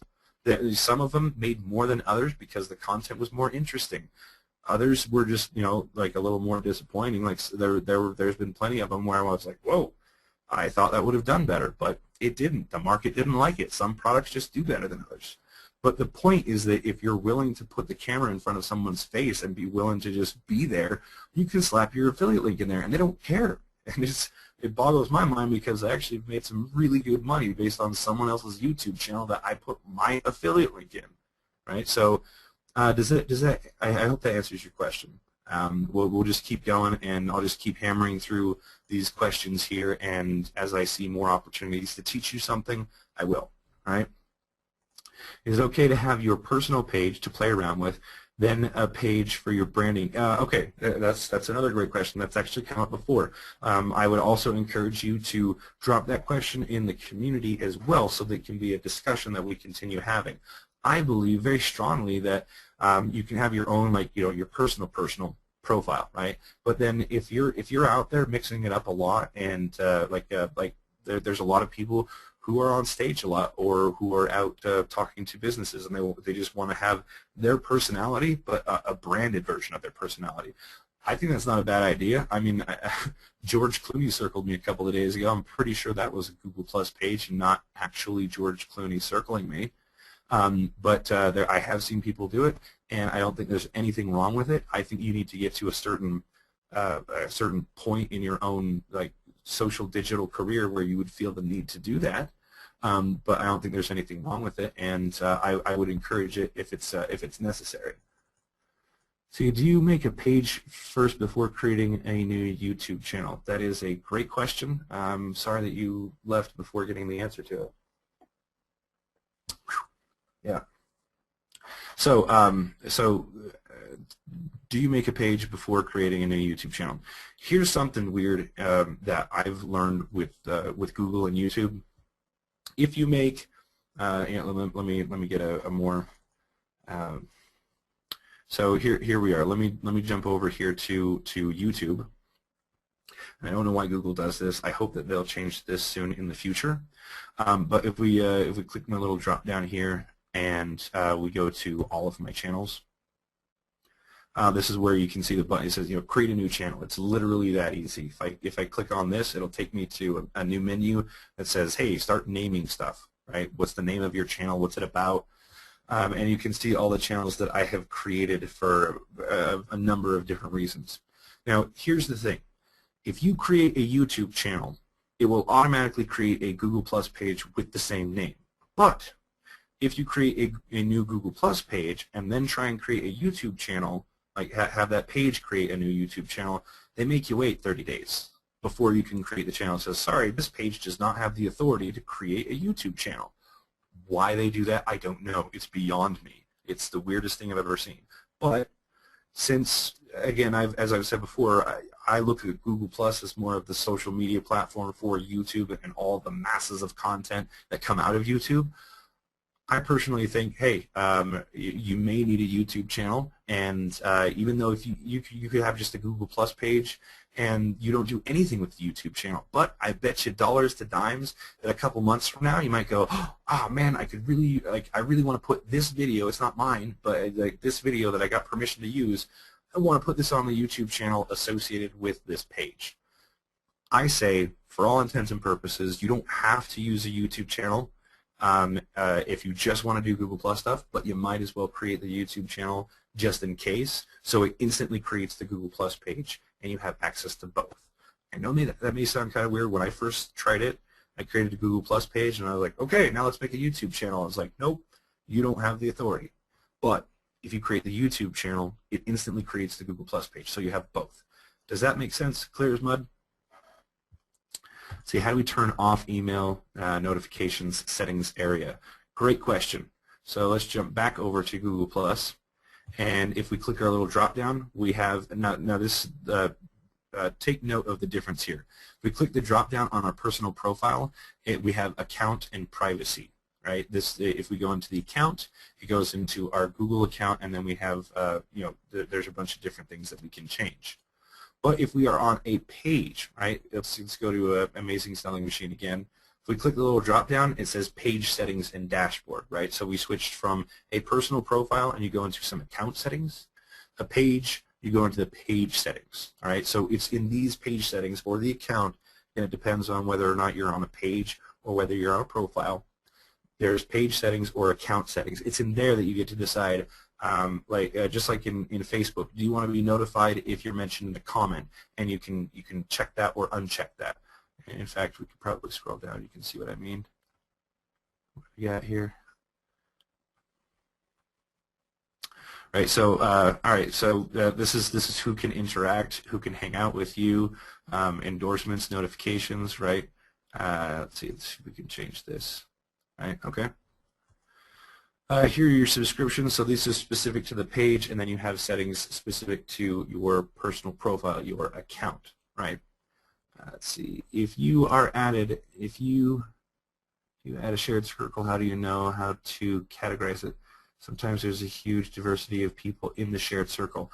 Okay, so this is actually an interesting question. Let's kind of switch gears into the whole shared circle thing.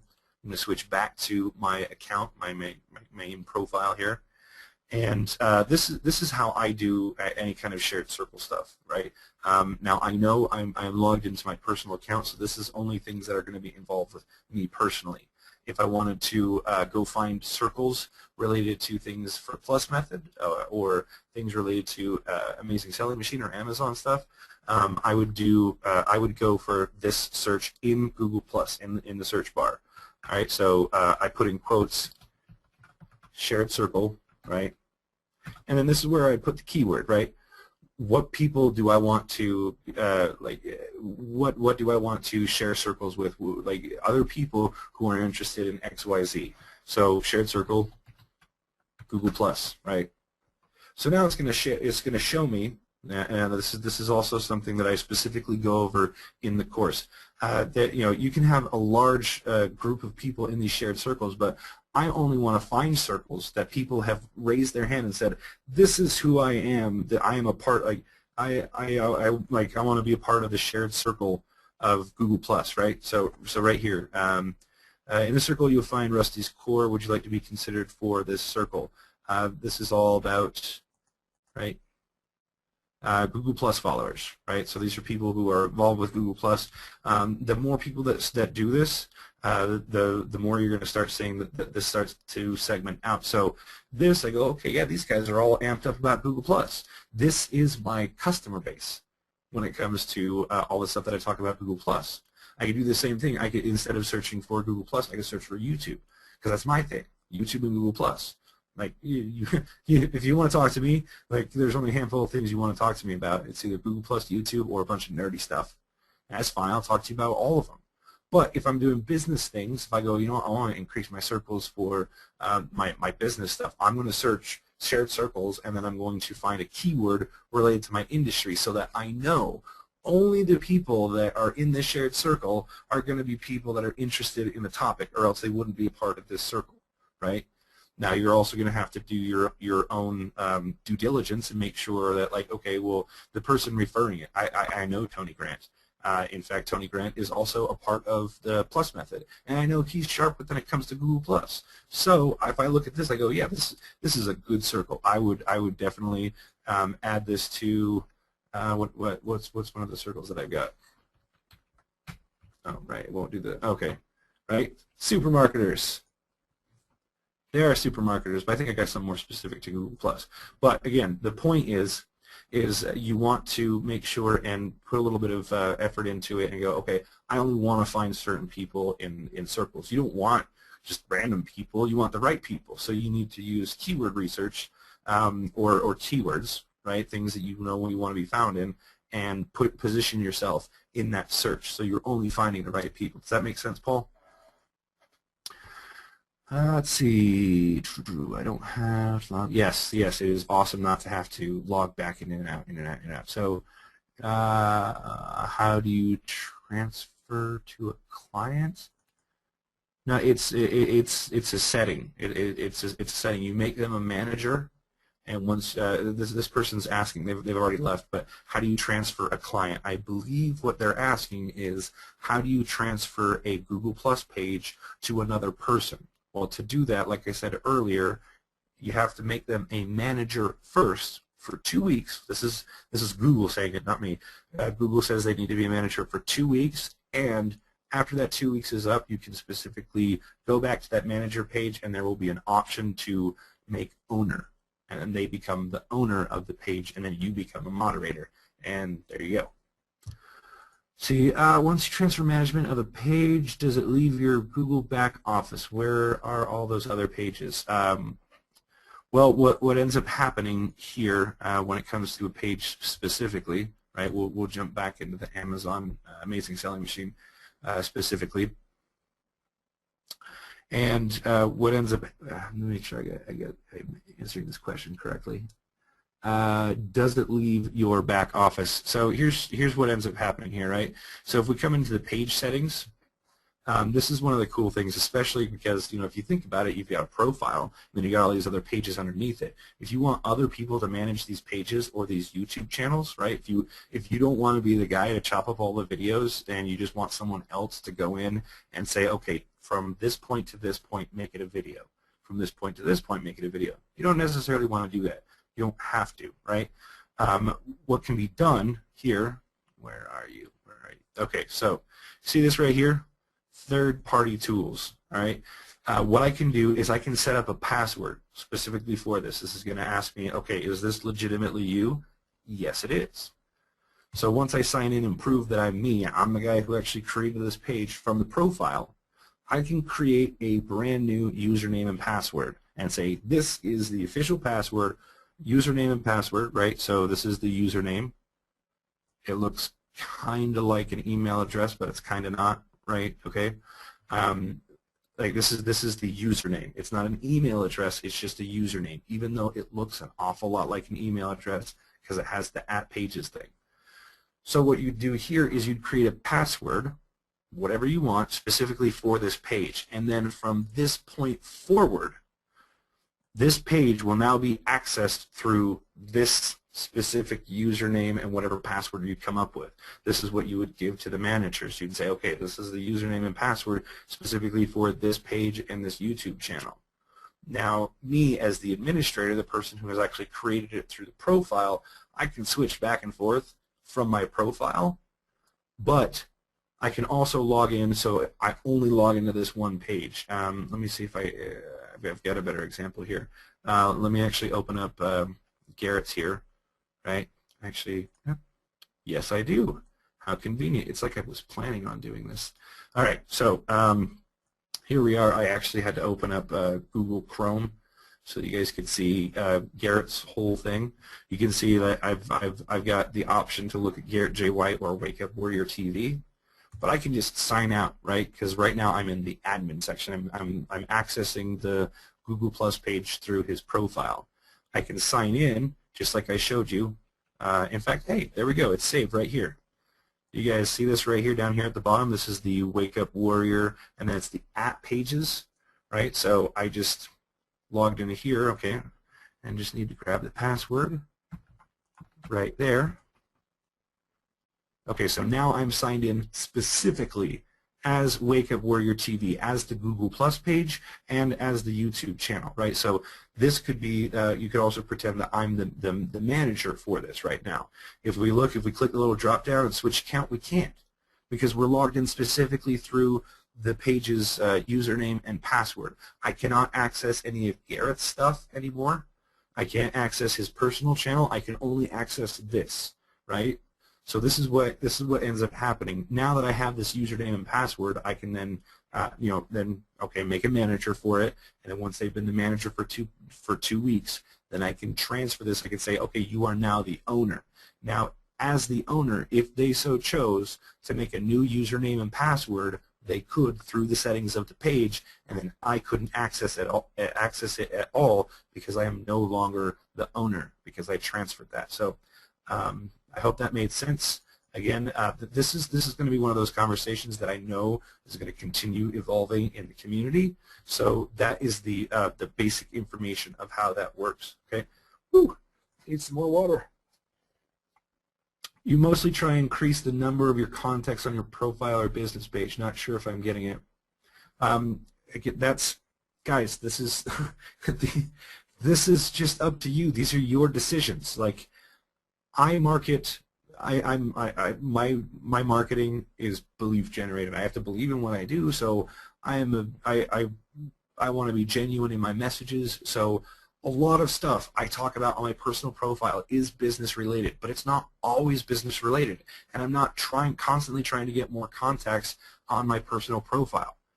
When I am doing a promotion, I will create a page and I will market it as much as I can until the promotion is over, and that's how it works. There's no Lewis. There's no like formula here, man. I know where you're going with this. I know what you want, but I'm not going to give you that answer because there's no specific formula for this. You know, well, how much do you do on your profile, and how much do you do on your page? You just need to get out there and get your message out there on your page and your profile. If you see good content that can be put on your page, put it on your page. If it's good content that relates more to you, then put it on your profile. I think that the way that the social media really works is if you're a genuine, real person who is not concerned with how often you post. You just do it when you can and how it fits and how you can interact with your audience. Please give me some feedback on that because does this make sense to you? It has to be something that you are guiding your business. I can't tell you what's the best optimal way of doing it. because it's your business. That's something that you need to determine for yourself. Let's see. So can I transfer a page from one of my accounts to another? How do you transfer pages? No, the only way to do it is what I just showed you guys. Okay, you can transfer a business page from one person to another. If you own the page on one account and trying it to transfer to another account, you can't do that. Okay, you can't be your own page moderator because you already own it. So this is why, okay, again, this is why you need to have a profile and then pages under those profiles. If you have multiple profiles, you cannot move pages around from these different profiles. It's just, that's what it is. That's how Google has it. Let's see, interview. All right, still got lots of people on here. Awesome, getting lots of awesomes. Okay, great content. You're welcome. Awesome. Let's see. Why? No, I'm not going to answer that. I have no idea what pay-per-call is, Barry. So if you have some ideas of what it is or how you think it might help, that's something that you can mention in the community, but I have no idea what pay-per-call is. So next question. Can you talk more about Google Plus rather than no, that's there's no, we're just not gonna go into that. You can put clickable links in the Hangout video in the videos with hyperlinks to the website. Yes. Let's see. Okay. Oh, more water. What would determine how to join a community as your profile or as your page? Okay, this is one of those things that you have to determine in your business. Okay, okay. For example, right, we're here on Wake Up Warrior right now. One thing that I did, I was just messing around. I went to the Wake Up Warrior page, right? You can see me. I've logged in. I've shown you how we've created a password specifically for this. So this is just Wake Up Warrior TV. We come over here to the communities. I went to communities and then I did a search. Right? I did a search here, just like I showed you in the videos. And I started searching for things. You know, we've got health and wealth, healthy living, social media marketing, life coaching, coaching professional networks. You know, looking at the show, I was like, okay, what kind of content is Garrett talking about? He's talking about life coaching. He's talking about marketing. He's talking about living healthy. He's talking about health and money. These are all communities that the Wake Up Warrior TV show should be a part of, the Google Plus page, right? So I'm logged in as the page. I went to these places and I introduced myself, and now I'm getting more and more people following the Wake Up Warrior TV. Those people who are in these communities who respond to Garrett's message jump on board and go, wow, this is actually pretty cool. And this is how I determine what kind of groups that I want to join as a profile or a page. Now, again, none of these things are interesting to me personally, but this is something that I'm doing for somebody else as a client, right? So I personally have different communities that I'm a part of that I personally enjoy, but when I'm doing business stuff, I want my business pages to be associated with other places that are associated with my business, right? These are other topics. There's the Wake Up Warrior that touch on these different topics, so I can post content of smaller videos that I make of a particular episode. I go, hey, this would be perfect in this public community or this public community. And I can go in, post a video, and go, hey, this is pretty cool. You should check out some more of the episodes. And then the people who do enjoy that because it's in a relevant place join join the conversation. They come over to the show. They watch the videos. They go into that. Right, so, but I don't just limit myself to just the Google Plus communities. If there are groups in Facebook that have similar discussions, then I'm going to go over. I'm going to join those too. I'm going to say, hey, check it out. here's a great YouTube video, because just like I mentioned earlier in this conversation, guys, 50% of the links shared on Facebook are YouTube videos. People are already used to sharing it like this. It's trusted. It's almost expected. So if you have some really good content that can be shared in a community on Google+, then heck yeah, go over to some of your Facebook groups or some of the places that you're joined in over there. It's social media. It's spreading an idea, not just saying, hey, it's one or the other, pick sides or anything like that. No, we're marketers, guys. We need to take every possible advantage that we can, and since it's already automatically being shot out from YouTube to Google+, you might as well leverage Google+, and then go share it other places, right? So let's see. Can you toss the support link into the chat for the tube method, please? It's support.rapidcrush.com. It's the only link that I've dropped in the chat at all. It's in every page. Let's see. Is it still in here? Oh nope, that's just the old password. Oh, okay, there we go. Dropped in there. Thanks. Awesome, Dave. Let's see. Let's see. What would determine how to join a community? Okay, we went through that. I got my personal URL. If I delete the page, can I get it back again? I don't understand your question. You should. But I've never I've got my profile and I've got it the way that I like it, and I got the vanity URL. I don't know why you would want to delete that, but maybe that'll come up in the community. How long does it take to get added to the community? Most of these people have actually just jumped right in. Can you turn a profile into a page? No, you cannot. Is there a way to have separate email accounts for each? Nope, there's not. It's one profile that controls all of the pages. There's no other way to add more email accounts. I don't understand why you guys are making it harder for yourselves. You don't need more than one email account, and I don't see the convenience of having more than one. Like, I have a hard enough time keeping track of just the pages and stuff. It would drive me personally insane to have like 1,000 email addresses that all went somewhere. One profile with one account with one email address, and trust me, Google handles the rest, okay? Let's see, can make video comments on video as Google, I have no idea what that question's saying.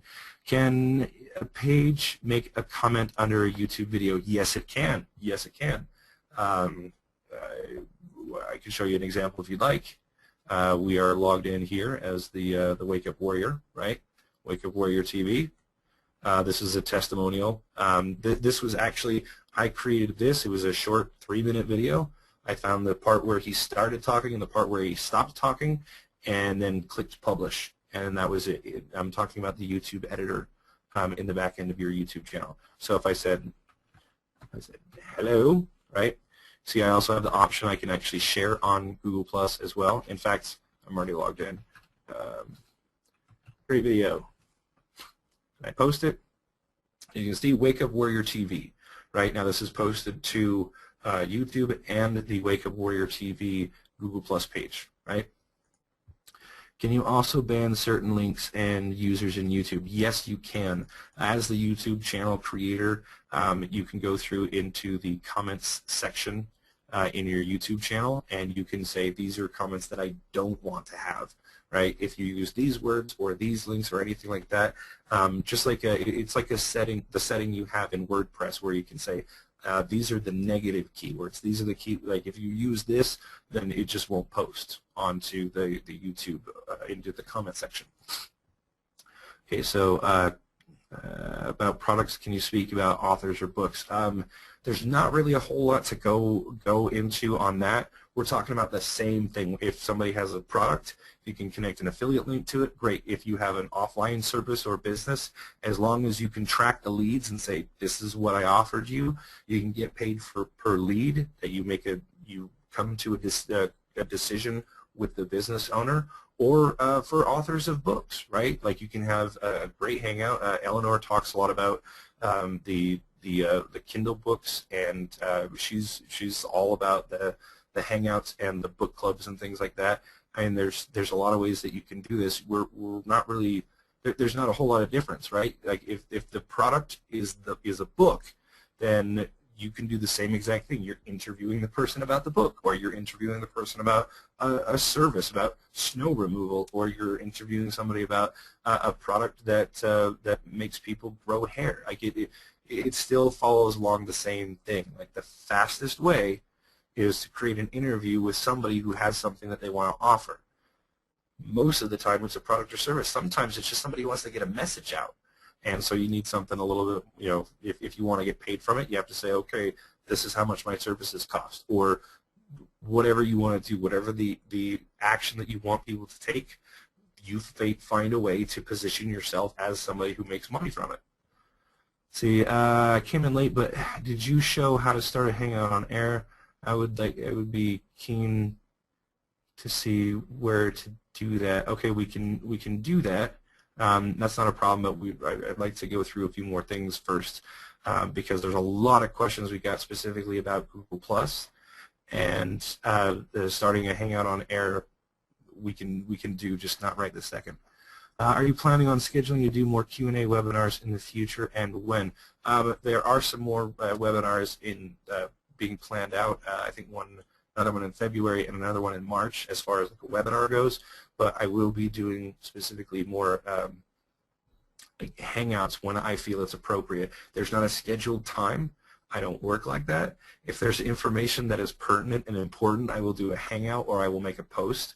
But I want you guys to see how easy it is, so there will be more. But it's going to be, hey guys, we're going to do a Hangout, because it doesn't matter if you're there live or not. Like, I'm going to make the content, and it's going to be available for everybody to participate in. All right. Moving further on, is there any of this content an idea you're talking about to put in the text anywhere? I don't know what that question is. Okay. You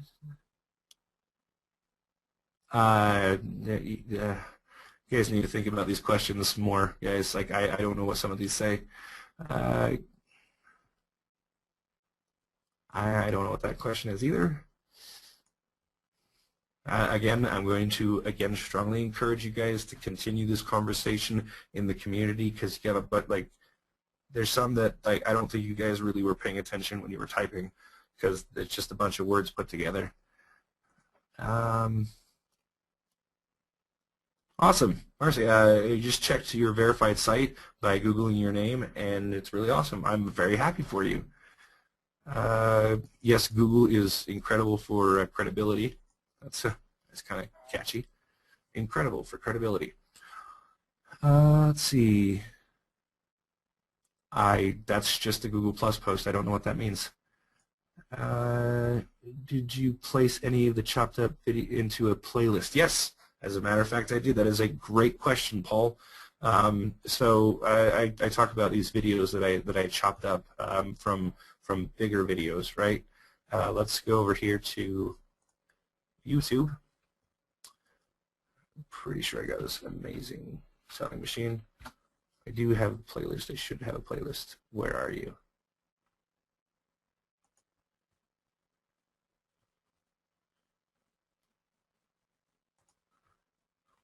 All right, so here we go. This is the Amazing Selling Machine YouTube channels. Paul was asking, did you make any of these playlists? Playlists are very, very helpful when it comes to ranking videos.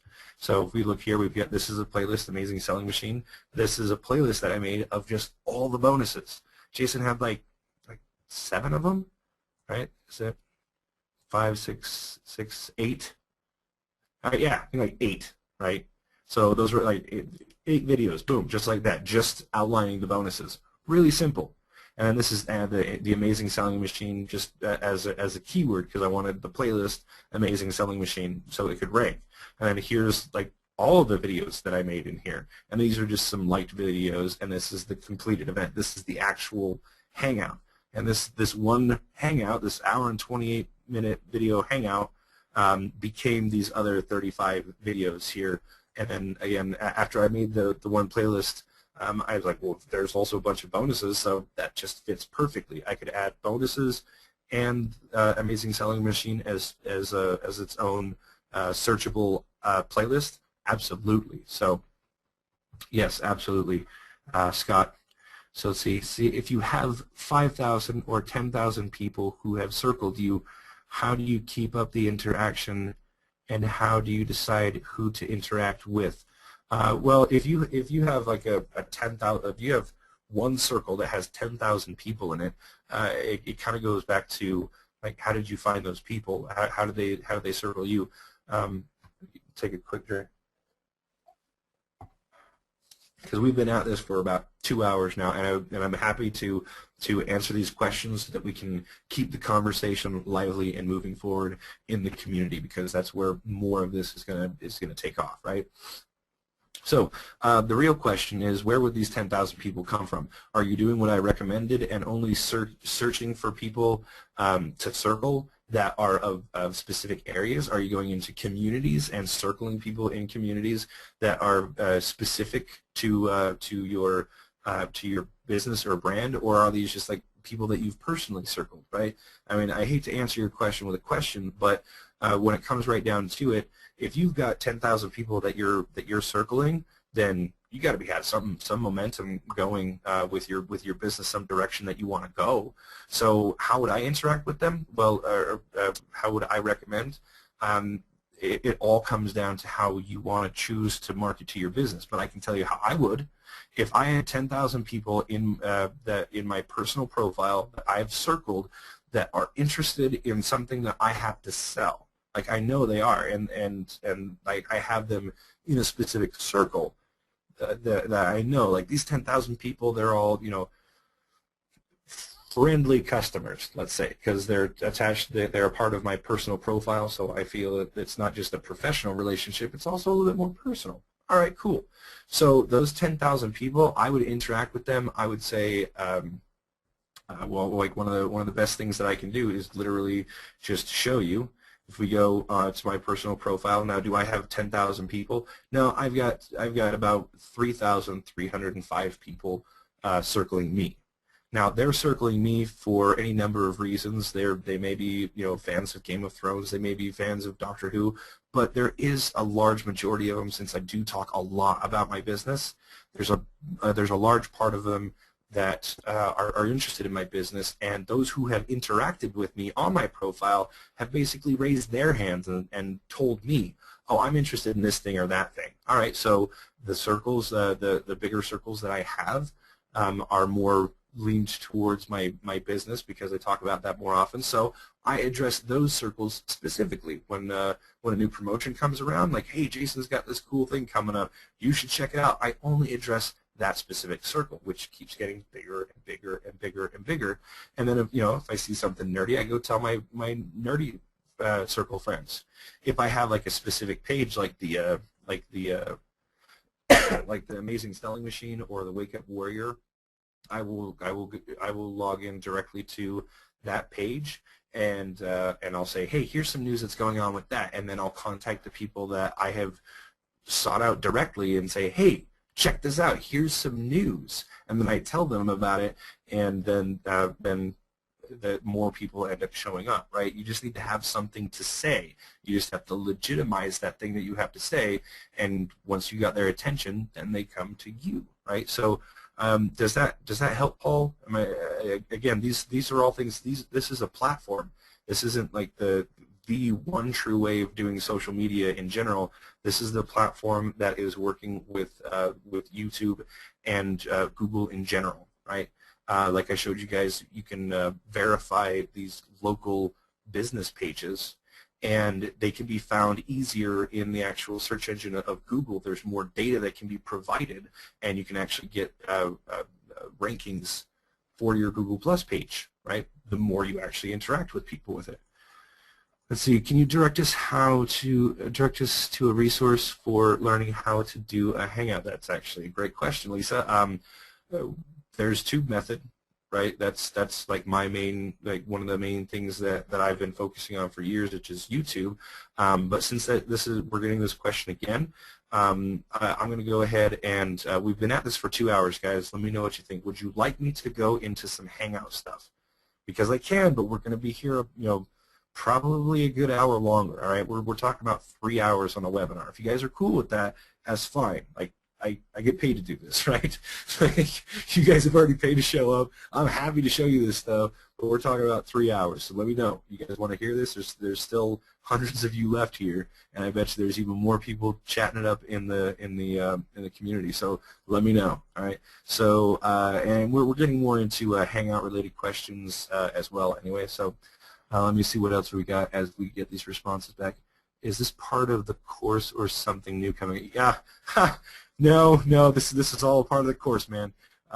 There's there's nothing new coming up. This is a teaching webinar. I don't want to sell you guys anything, unless you guys want to go out and buy TubeMethod. I got nothing wrong with that. No problem, right? But no, this is meant to teach you about Google Plus, and really, there's so much of YouTube involved with Google Plus, and so much Google Plus involved with YouTube. This is it, guys. This is the social media site for one of the most exciting platforms that I've ever found, right? So Google Plus, YouTube, Google Plus, they're pretty much the same thing. So there you go, right? With YouTube, new multi-channel feature, many channels under one profile. Is that Naglus? Naglus. I don't even know how. I know what it means. I just don't know how to pronounce it. To many Google Plus pages, to one Google profile.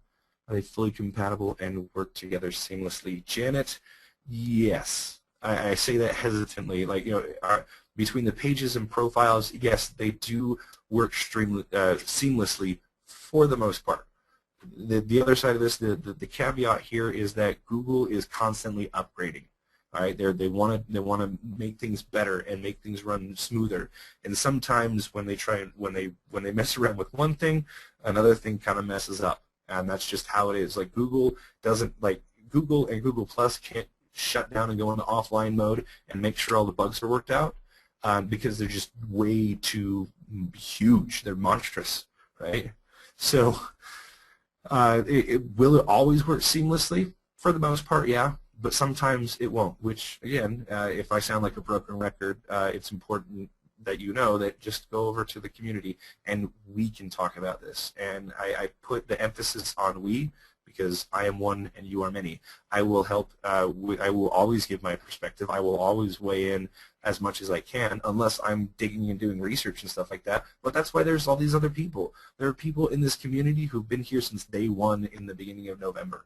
All right, they are also very qualified to answer questions about Google Plus. And if you feel like you might know the answer, go ahead and throw it out there. Because if it's not, I'll correct you. I'll be like, no, it's actually like this. But I mean, again, one of the best ways to learn this stuff is to actually teach and help other people. So there's your answer. It's seamless for the most part. Scott Rogers asks, so start first in YouTube. Yes, in reference to creating Google Plus pages. I don't know why, but if you try and create a Google Plus page and then have that Google Plus page create a YouTube channel, it just says you don't have the authority to do it. But if you create a YouTube channel, the YouTube channel automatically and instantly creates a Google Plus page. So yes, absolutely yes. Start in YouTube first. Even if you don't plan on using the YouTube channel, you might. I'm going to tell you, I've been doing this since 2008. More than likely, a couple of months from now, you will probably want to upload a video to a specific business-related channel. So you'll be glad that you did, but you don't have to. No one's putting a gun to your head saying that you need to. All right. Awesome info. Thanks. Thank you very much, Lisa.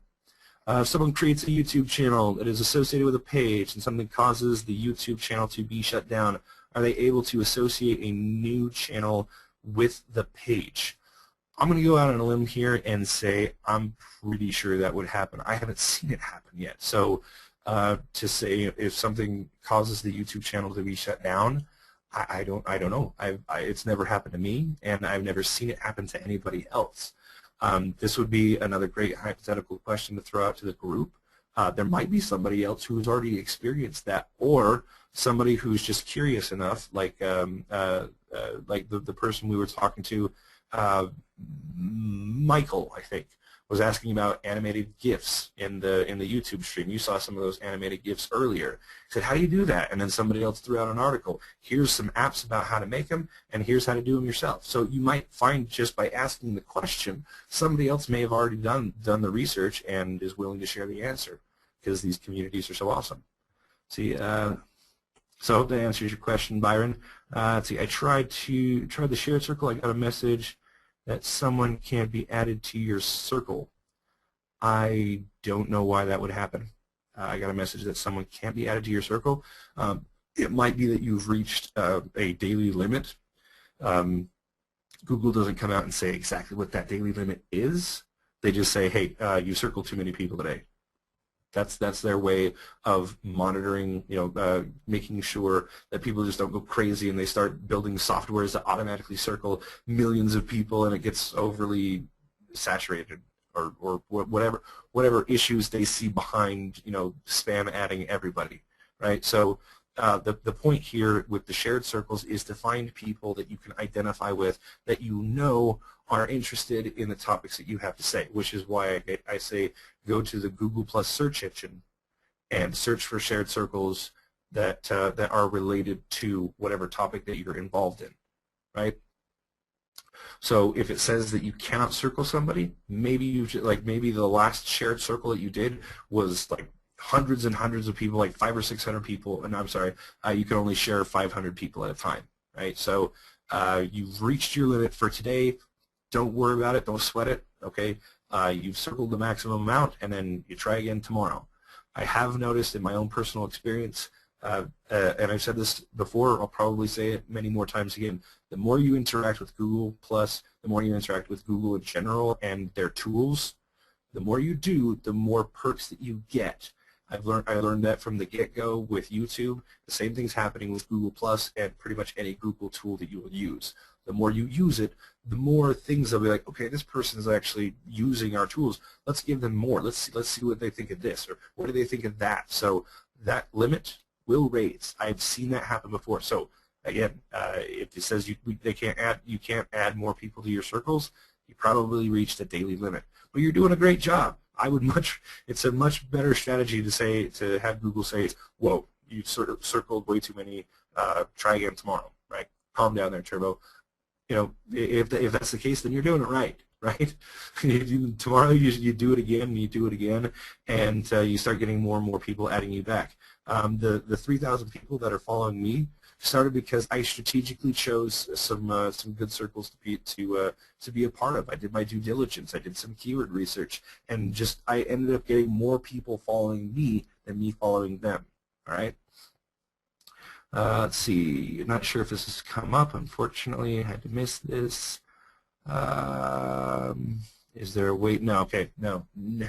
I'm going to say this again. There is no way to solidify top-level accounts. Okay. I mean this as the profile. Right. I'm gonna go ahead and log out of this again one more time to show you guys if you guys got here late. Right. Here we go. These are Google accounts. These are profiles, right? Now, I've been saying time and time again throughout this webinar, as well as in the content, profiles are for people, pages are for anything else that's not a person, which means business, identities, nonprofit charity organizations, your cat, your dog, whatever it is. They are all pages, not profiles. Profiles are what can create many, many pages, many, many YouTube channels, all that great stuff that you can switch between accounts and stuff, and all the stuff that I've been showing you here. But I believe this comes from a mindset that people have about Facebook. You should have more than one Facebook profile. I don't have more than one. I just have the one, right? There's probably great perks in Facebook that you get by having multiple profiles, but it doesn't work like that in Google+. One profile, your personal profile, not anonymous, not my brand profile like this guy right here. This is meant to be a page, but they didn't know any better, and they made a profile out of their business entity here, right? But unfortunately, you cannot take something like this here and say, okay, so I've created a YouTube channel for this, and I want to transfer it over to Garrett J. White. It doesn't work like that. I don't know why, but this is why you should have the profile and then the pages underneath it. Now, if we wanted to, we could probably take so let's say one of these pages, right? One of my pages, like the Amazing Selling Machine. If I wanted to sell it to, say, Garrett, then I would have to go into the specific page, right? So I'd have to go to my page here, operating as my page, and then go down here and go to page settings and then make Garrett a manager of that page, right? So I'd have to come in here to managers, and then I mean these are all the people who are the managers here. So I'd have to add Garrett to this, or I could just be like, all right, hey, you know what, these guys said that they wanted manager access and they didn't even accept the invitation. How could I even transfer it to them? Okay, the point being is that you'd have to add the manager, and then they would become the manager, and then after 2 weeks, then you could say, okay, you will now go from manager to owner. All right, then they control the page, and then they can create a new username and password, and then there you go. So, okay, technically, if you wanted to go through all of that, that would be how you would do it. But you can't just say, all right, now I want this stuff over here. You'd have to create a specific page for it, and then transfer the ownership, and then wait for the time. I mean, like, is this making sense, guys? Wow. Just wow. I'm still getting the last of this cold running out of me. So I'm so glad I have all this water here. So okay, let's see. If I create a main Google Plus account, done, right? Good. I should create my YouTube channel for my company and then add a page for my company, correct? Up until now. Yeah, right. So you've created a profile, so you have your Google Plus profile and a YouTube channel for your personal stuff. And then underneath your personal profile and your personal YouTube channel, you would create a company channel. You are correct. And I can create another YouTube channel, yes, and another Google Plus page under my pen name and market my books, and another for IM. Am I understanding the procedure well? Yes, you are, Susan. Yes, you got it. Congratulations. I wish we were in a hangout right now so I could do the little clap, applaud sound effect. Once you transfer the page, does it transfer the YouTube channel with it? Yes. It's not necessarily like, yes, it is. The page is what controls the YouTube channel. So whatever the Google Plus page does, the YouTube channel follows suit. If you wanted to log into the YouTube channel to do a hangout, then you would log in just like I showed you before, where you would log into that pages specifically, and you wouldn't be able to log in any other way. It would just be just the page, right? Is there a place in the training that gives us the best dimensions to use for post graphics? I'm not quite sure what you mean there. Thanks, Zeke. You rock. Well under pressure. Yes, I do. I do make it look easy. If you want to create two totally unrelated YouTube channels, do you recommend they be created with the same Google account or separate ones? No, with the same one. Like there's nothing else, Rob. It's just your personal profile that will create the YouTube channel. You create the YouTube channel underneath it. They are like the public does not see the channels being associated with each other. So you could have completely unrelated stuff, right? If we go back here, I mean, you should like check out some of the YouTube channels I've got, and I can promise you, like no one sees the different versions, right? Okay, so here we've got use YouTube as Tube Method, Black Ops 2 Zombies, Info Spring Admin, Amazing Selling Machine, 1K Adventure, Keep Austin Weird, Zane Miller the YouTube Marketer. I mean, like these are all pages, right? These are all YouTube channels that have their own pages associated with it underneath my main profile. So I mean, like a lot of these YouTube channels have nothing to do with each other, but I still have them because I wanted to be able to test different markets, even completely unrelated markets. All right. So I hope that answers your question, Rob. Okay, you were confused. Now you're not. Awesome. Awesome. Thank you. Sorry you had to leave, but thank you for the compliment. That makes the most sense I've heard in a long time. Post as a person rather than a clock. You know, I'm gonna have to write that down, Mike. Post as a person rather than a clock. I like that. All right. So sorry for the coverage. I'm confused on how to keep two business separate and not be associated with each other. See, yeah, Terry, when you just create that, they are separate. As far as the public goes, no one will see this. No one will see the like associated things unless you intentionally tell people that they're associated. Let me show you what I mean. If we log back into my account in just my personal YouTube channel, if we come over here to my channel, Zane Miller, here's my occasionally updated blog. Don't look at that, it's lame. But I've got here featured channels. I've got Tube Method, Plus Method, Amazing Selling Machine, and InfoSpring Media, right? These are all the YouTube channels associated with me. Again, like I said, I am a very, like, this is who I am, this is what I do. You want to talk about nerdy stuff or marketing stuff? I'm the guy to talk to, right? Zane. Right, so we've got all these are all my brands. These are the things that I've done. This is my channel, me, right? InfoSpring Media, the name of my company. This is the cool promotion that I ran that made me a lot of money. So I'm going to definitely connect my personal channel to that. And then I've also got Plus Method and Tube Method because this is who I am. This is what I've chosen to do with my business and my personal profile. Again, there's a lot of you who are like, whoa, no, I don't want to do that. Then don't. You don't have to. No one's saying that you need to. This is just how my own personal preference. There's a lot of people who don't connect their personal presence to anything that they do, and no one knows. Like it's not a big factor that you guys need to worry about. In fact, look at this. This channel only has 17 subscribers because I don't care who's subscribed to my personal profile. Like these are probably 17 people that I probably know, right? I'm the YouTube guy. Where are all my subscribers? They're everywhere else on the channels that I want to have subscribers on. I want to have subscribers on my other channels. My personal one, I don't care. I do talk a lot about my business and stuff, and I do get people checking stuff out, but I don't need them to subscribe to my personal channel. I want them to subscribe to all my money channels and all my money like stuff that I'm doing, where I bring stuff up. So does that answer your question, Terry? Like the public will not know about any pages that you create unless you specifically tell them. The only reason why people know is because I've said, yes, these are my other channels. But if you just create other channels under your personal profile, no one will know. You can give it whatever kind of identity that you want. You could actually hire somebody and say, you will now be the face of this YouTube channel, and you will make videos about it, and you will put this link in there, and I will make all the money. Moo-ha-ha-ha-ha. Or whatever you want. They won't know. It's cool. You guys are cool, right?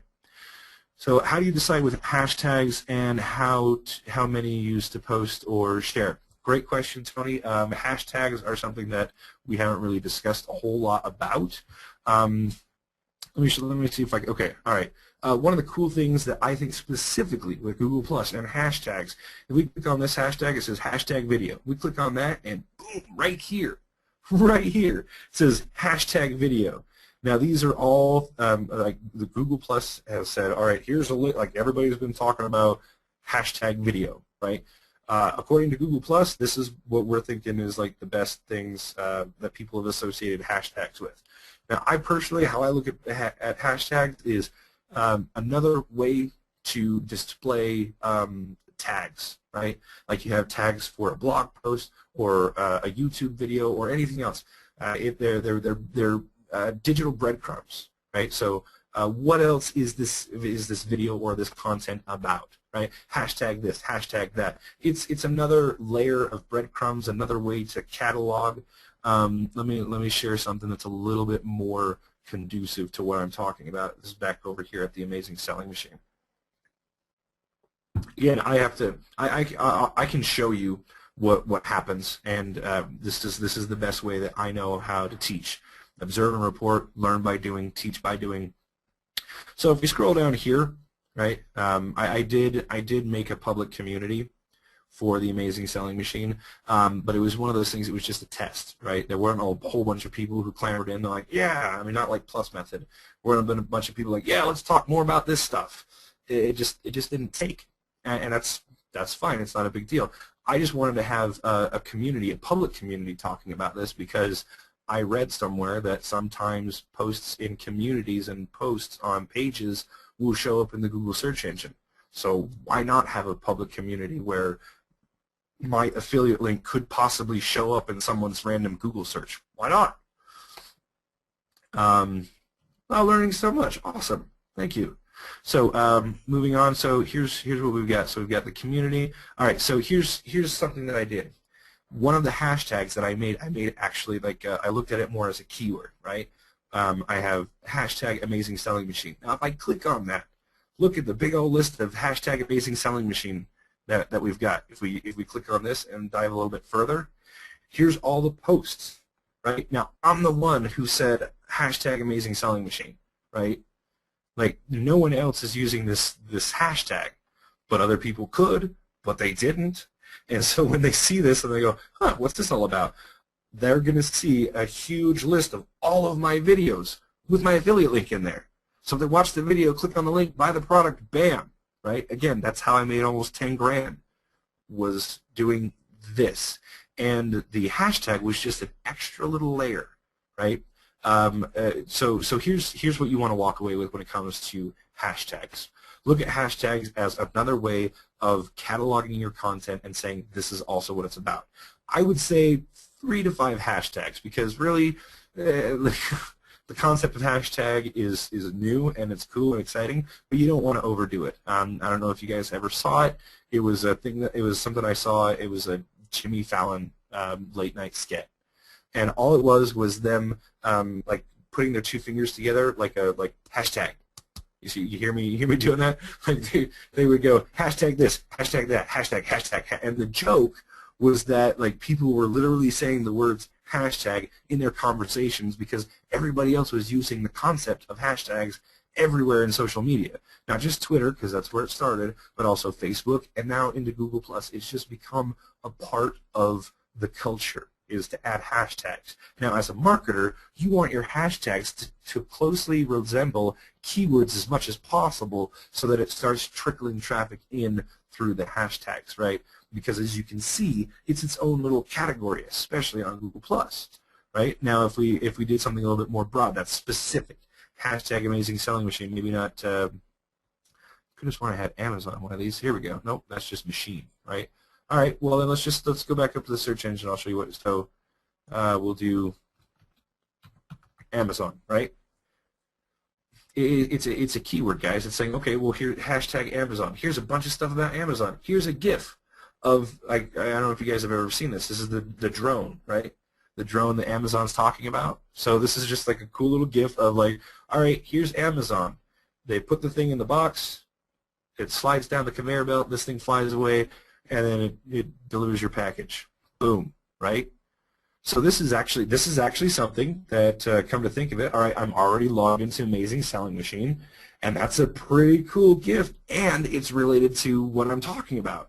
So this is actually a way I found a really good thing that I could add. So I'm going to +1 it, and it says Amazing Selling Machine. Boom, that's me. And I'm going to reshare it. Super cool. Hashtag amazing, oh, try that again. Hashtag amazing selling machine. Boom, right? Now if I want to do another one, hashtag Amazon, hashtag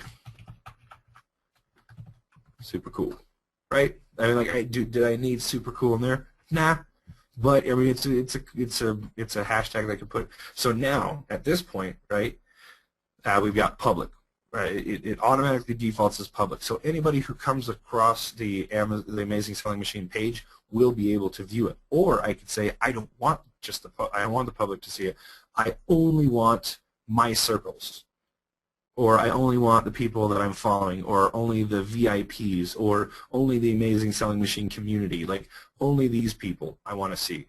But what I like to do, actually, is I like to choose public, and I like to choose my circles, right? So if I have, like, 19 different types of circles, well, this is just specific to the page. So this is only going to be related to people who are interested in Amazon products in general, or selling products on Amazon, right? Because that's all the content I've been talking about. Here's Amazon stuff. Here's all the stuff that me and Jason have been talking about. So everybody knows that I'm talking specifically about this product. So all the circles that I've created, let's see, I did some VIPs. These are some people that I was specifically talking to, right, about like cool Amazon stuff. So I was like, hey, I'll put them in a circle.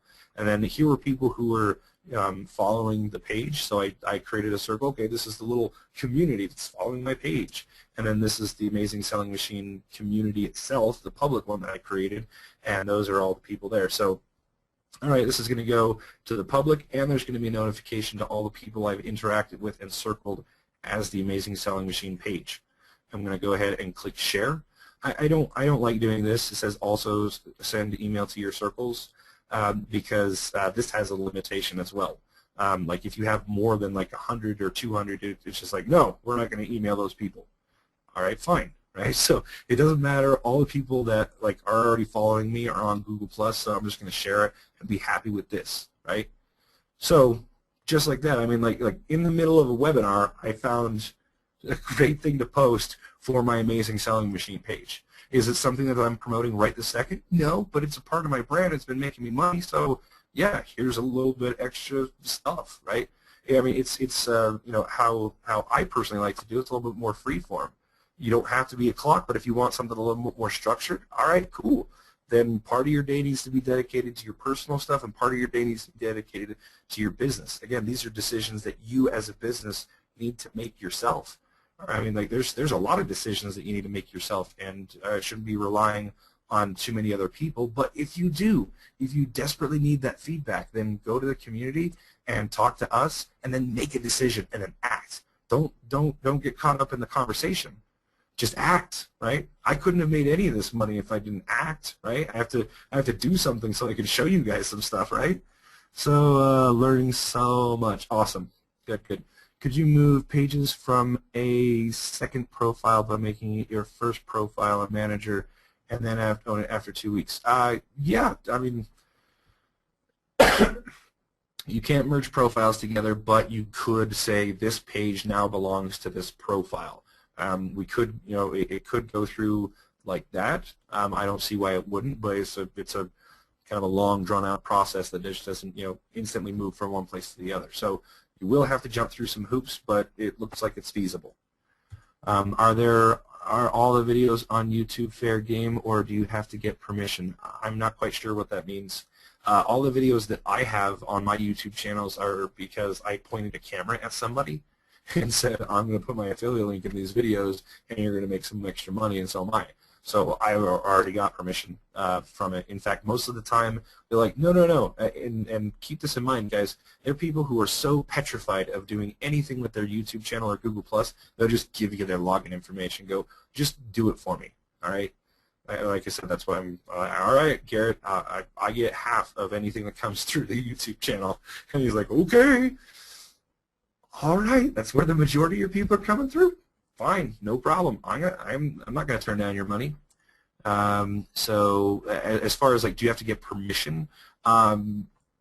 If it's somebody else's videos and you just want to embed it on your Google+, no problem. But if you want to like actually take the video content itself from someone else's channel and literally upload it as your own video on YouTube, that's not fair game. That's somebody else's content, right? So don't do that. I don't know if that's what you were asking, but if you just want to embed a video on your Google+, or if you want to, you know, as long as you're willing to say this is still from their channel, but you're just using the content on your page, that's just embedding a video, and you have no problem. It's fair game. But you cannot take the raw footage itself and upload it as if it were your own video. That's not good. Let's see. It took me an hour this evening to add 2 minutes. Okay. So that to get into the communities, it's not that difficult. Again, support.rapidcrush.com. That's where you want to go and say, hey, I want to be in the community. The reason why we're doing that is because each community is only for the buyer of that particular product. I've only got 2 products that are closely related. One is Plus Method, the other one is Tube Method. If you are a owner of either of those, you can participate in the communities of each. You need to contact support.rapidcrush.com just like you would on any other support ticket and say, I would like to be in the community, in the one or the other, right? The reason why you're going is they need to verify that you are actually a purchaser. Once they verified it, bam, you're in, no problem. Moving on. So if I have an email address for myself and another one for a business, I have to choose which one to make up my profile, and the same on my company page? No. No, it's just it's just the one profile, right? The one profile, and if you make a page underneath that, that's it. I'm not quite. Your profile creates the pages, and your profile, the email associated with that profile will also be associated with the pages. If somebody makes a comment on the page, it will notify the page, and you'll get a notification for your page just like you've seen. And then you'll also probably get an email if you have the notifications set up, which they're set up by default. You will get an email saying, hey, someone's interacted with you on this particular page. It is not really complicated. There's a lot of people who are coming at saying, well, actually, it would be more convenient if it happened like this. I don't agree. And even if I didn't agree, that's how Google's doing it. So I don't know what else to tell you guys who keep asking about, well, we should be able to have multiple emails and blah blah blah.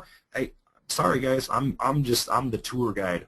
I'm the messenger. Like, if you really want to like argue these points, then you should go to the Google forums and say, I think this is a bunch of crap, because Google actually does listen to people. Like, a lot of the interactions that we can do now are based on conversations that happened years ago. So if you don't like how something's happening with Google, there is nothing I can do about it. But you can go to the Google forums and make your voice heard. If that bothers you that much, then I'm sorry. I wish I could help you more. Okay, so when we add fellow members to our circles or join theirs, what is the best selection to choose for a description? Paul, that's your own. Come on, guys, this is your own. Like, this is your business, right? Like, you should know some of these answers yourself. Like, if I had some circles and if I had a business page, right, and I said these are people that I want to contact, I would call that like prospects. And if there were people who were really interested and were talking to me all the time, I would call that circle hot leads. Or I mean, like, I can show you some of mine if that would help, right? So I've gone across a bunch of different tests and a bunch of different ideas. So some of these may not be very relevant to you, but let's see. So we've let's go for, okay. So this is somebody who's in the Plus Method community, probably also a buyer. If we scroll down. All right, so I don't think she's. I may have to find her, but you see, I've got Plus Method community. I've got Superhero Summit. This was a hangout, a big series of hangouts I was in called the Superhero Social Media Summit. So I have people in a circle specifically for that. I've got team members for the people that I work with, right? I've got the people who have purchased a product, purchased specifically Plus Method. And I've also got people who bought something through Rapid Crush Inc., right? Anybody that I've seen through through my analytics in Nanocast, I've gone through and I go, oh, okay, cool, buyer, great. So I go find them on Google Plus and I go, hey, you're a person who has also bought something through Rapid Crush. So I add them to a specific circle, and then that way, as I move on into the Google Plus circle spheres and stuff, anybody that I see, I go, this person is somebody who may have bought, I don't know yet because there's a lot of people who've joined the community, but this is somebody who has expressed some kind of interest in Google Plus and Plus Method. So I said, you are a part of the community. Now, if she also bought one, I would also add her to the buyer circle of Plus Method. So that's how I do it. And that's how I have done it. There's a lot of people who probably do it much differently. This is also a question I would encourage in the community. In fact, we have circle strategies and posting strategies, two different categories that we can discuss this with. So what I would take that a step further, Paul, is that I've done this, and there's a couple of ways that I have segmented people in my own personal interaction, but Ask the rest of the community, how do you guys have your circles done? How would you do it, Paul? Is there something that you would do differently now that you've seen mine? Right? I've opened the curtain. I've peeled it back. That's what I got. That's the effect. So I hope that answers your question. Let's see. Again, will there be a replay posted? Yes. The replay will be posted in the members area, and any kind of hangout stuff that I do in the community will be in the community. Webinars, the replays will be here in the members area for those of you who are watching the replay. See, how about doing a hangout on how to do a good hangout? All right, that's okay. That's the third time it's been mentioned, so we should definitely jump into the hangout stuff. Do I remember correctly that Daryl E said to create a Google Plus page first, then a YouTube channel to get max SEO? Yeah, I have no idea who Daryl Eves, I suppose. I don't, whatever. He didn't say anything about 30 days later. I'm relaying to you guys my own personal experience. You should make the YouTube channel first because it instantly creates the Google Plus page. I don't know why, but on my own personal experience, if I created a Google Plus page and then went and tried to create a YouTube channel, it just said I didn't have the authority and I had to wait 30 days. I don't know what Daryl Eves is saying about this. Again, I assume it's Daryl Eves for Daryl E. But he can say whatever he wants. This is experience that I've personally had, right? So may I listen to this again? Where in the community? No, this replay will be in the members area, not in the community. All right. Suggestions for the Q&A. Yeah, I'm not gonna get into that. This is most meaningful. Excellent. Glad you enjoyed it. James, blah, getting tongue-tied now. More water. Are you recording? Yes, we are recording. When will the recording be available? It will be available soon. It will be available in the members area, the Plus Method members area, not in the community. Community is going to be for like hangout stuff, right? My signal has been really bad. Is there a recording? Yes, guys. I don't know how many internet marketing products that you have bought, but as far as Rapid Crush goes, there's always a recording. This is not a question that should probably be repeated anymore. There will always be a recording, no matter what, especially teaching webinars. Okay, how to make a playlist. Yeah, I'm not getting into that. Are you moving people off into Google Plus onto an email list? No. Yeah, that's an interesting point. Are you moving people off of G Plus and into an email list? I don't feel the need to. Google has already done all the hard work. The people are already here on Google Plus. There are tons of different types of notifications that let people know. And I'm an early adopter. I'm one of those kind of people who like to check out like the coolest stuff. And when it comes to like looking at Facebook and looking at Google Plus and all of everything that I'm involved with in YouTube, it's a no-brainer decision for me. Like I'm just on Google Plus because it's the first place where all the content ends up if you're trying to reach out in the social spaces with YouTube. It's the most natural place for me to be, right? So Google's already done all the hard work. They've got the email, they got the information, they've got a cool platform. I don't need to. I can post links to, like I can have a conversation in a big long thread on Google Plus, and I can put affiliate links in each of the comments, right? When I don't feel a need to constantly post the link over and over again when it comes to my marketing again. I don't need to, but if people kept asking for it, I would reply. I'd be saying, "Yep, here's the link." And if I was asked again, I'd post it again and again. I can do that if the need is there. So I can send people from Google Plus directly to the sales page. So why would I want to interrupt the flow of that conversation with, "Oh yeah, by the way, hurry up and sign up for my email address." Then you can be emailed by me and be notified by me on Google Plus. Like there's not much of a need to. And again, a lot of the notifications are good enough. Like you saw in the very beginning of this webinar, people could post, like they could find your Hangout, your future Hangout, and say, "I want to put this on my Google Calendar." All right, I'm like, there's no need for the email. Google Calendar will remind me for them, or remind them for me, right? So No need to push people off onto an email list because the conversations, believe me, wow. Like again, the community is very, very talkative and very chatty. So I have no need to engage in a conversation on email when there's already a bunch of people who are like, hey, let's talk about this. Sorry, Zane, I missed that. Yeah, no problem, Paul. We've been at this for quite some time.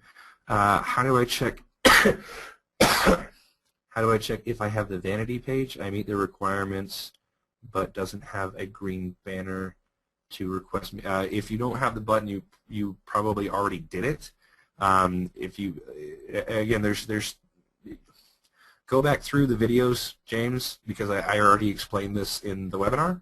So it's also in the videos. There's different settings that you need to there's different steps you need to take depending on whether it is your personal profile or your Google Plus page or a Google Plus local page, right? There are different things, but they're all basically the same.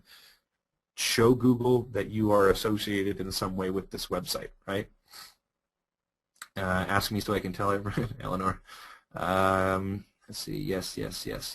Okay. Now we're actually getting into the questions about the Hangouts.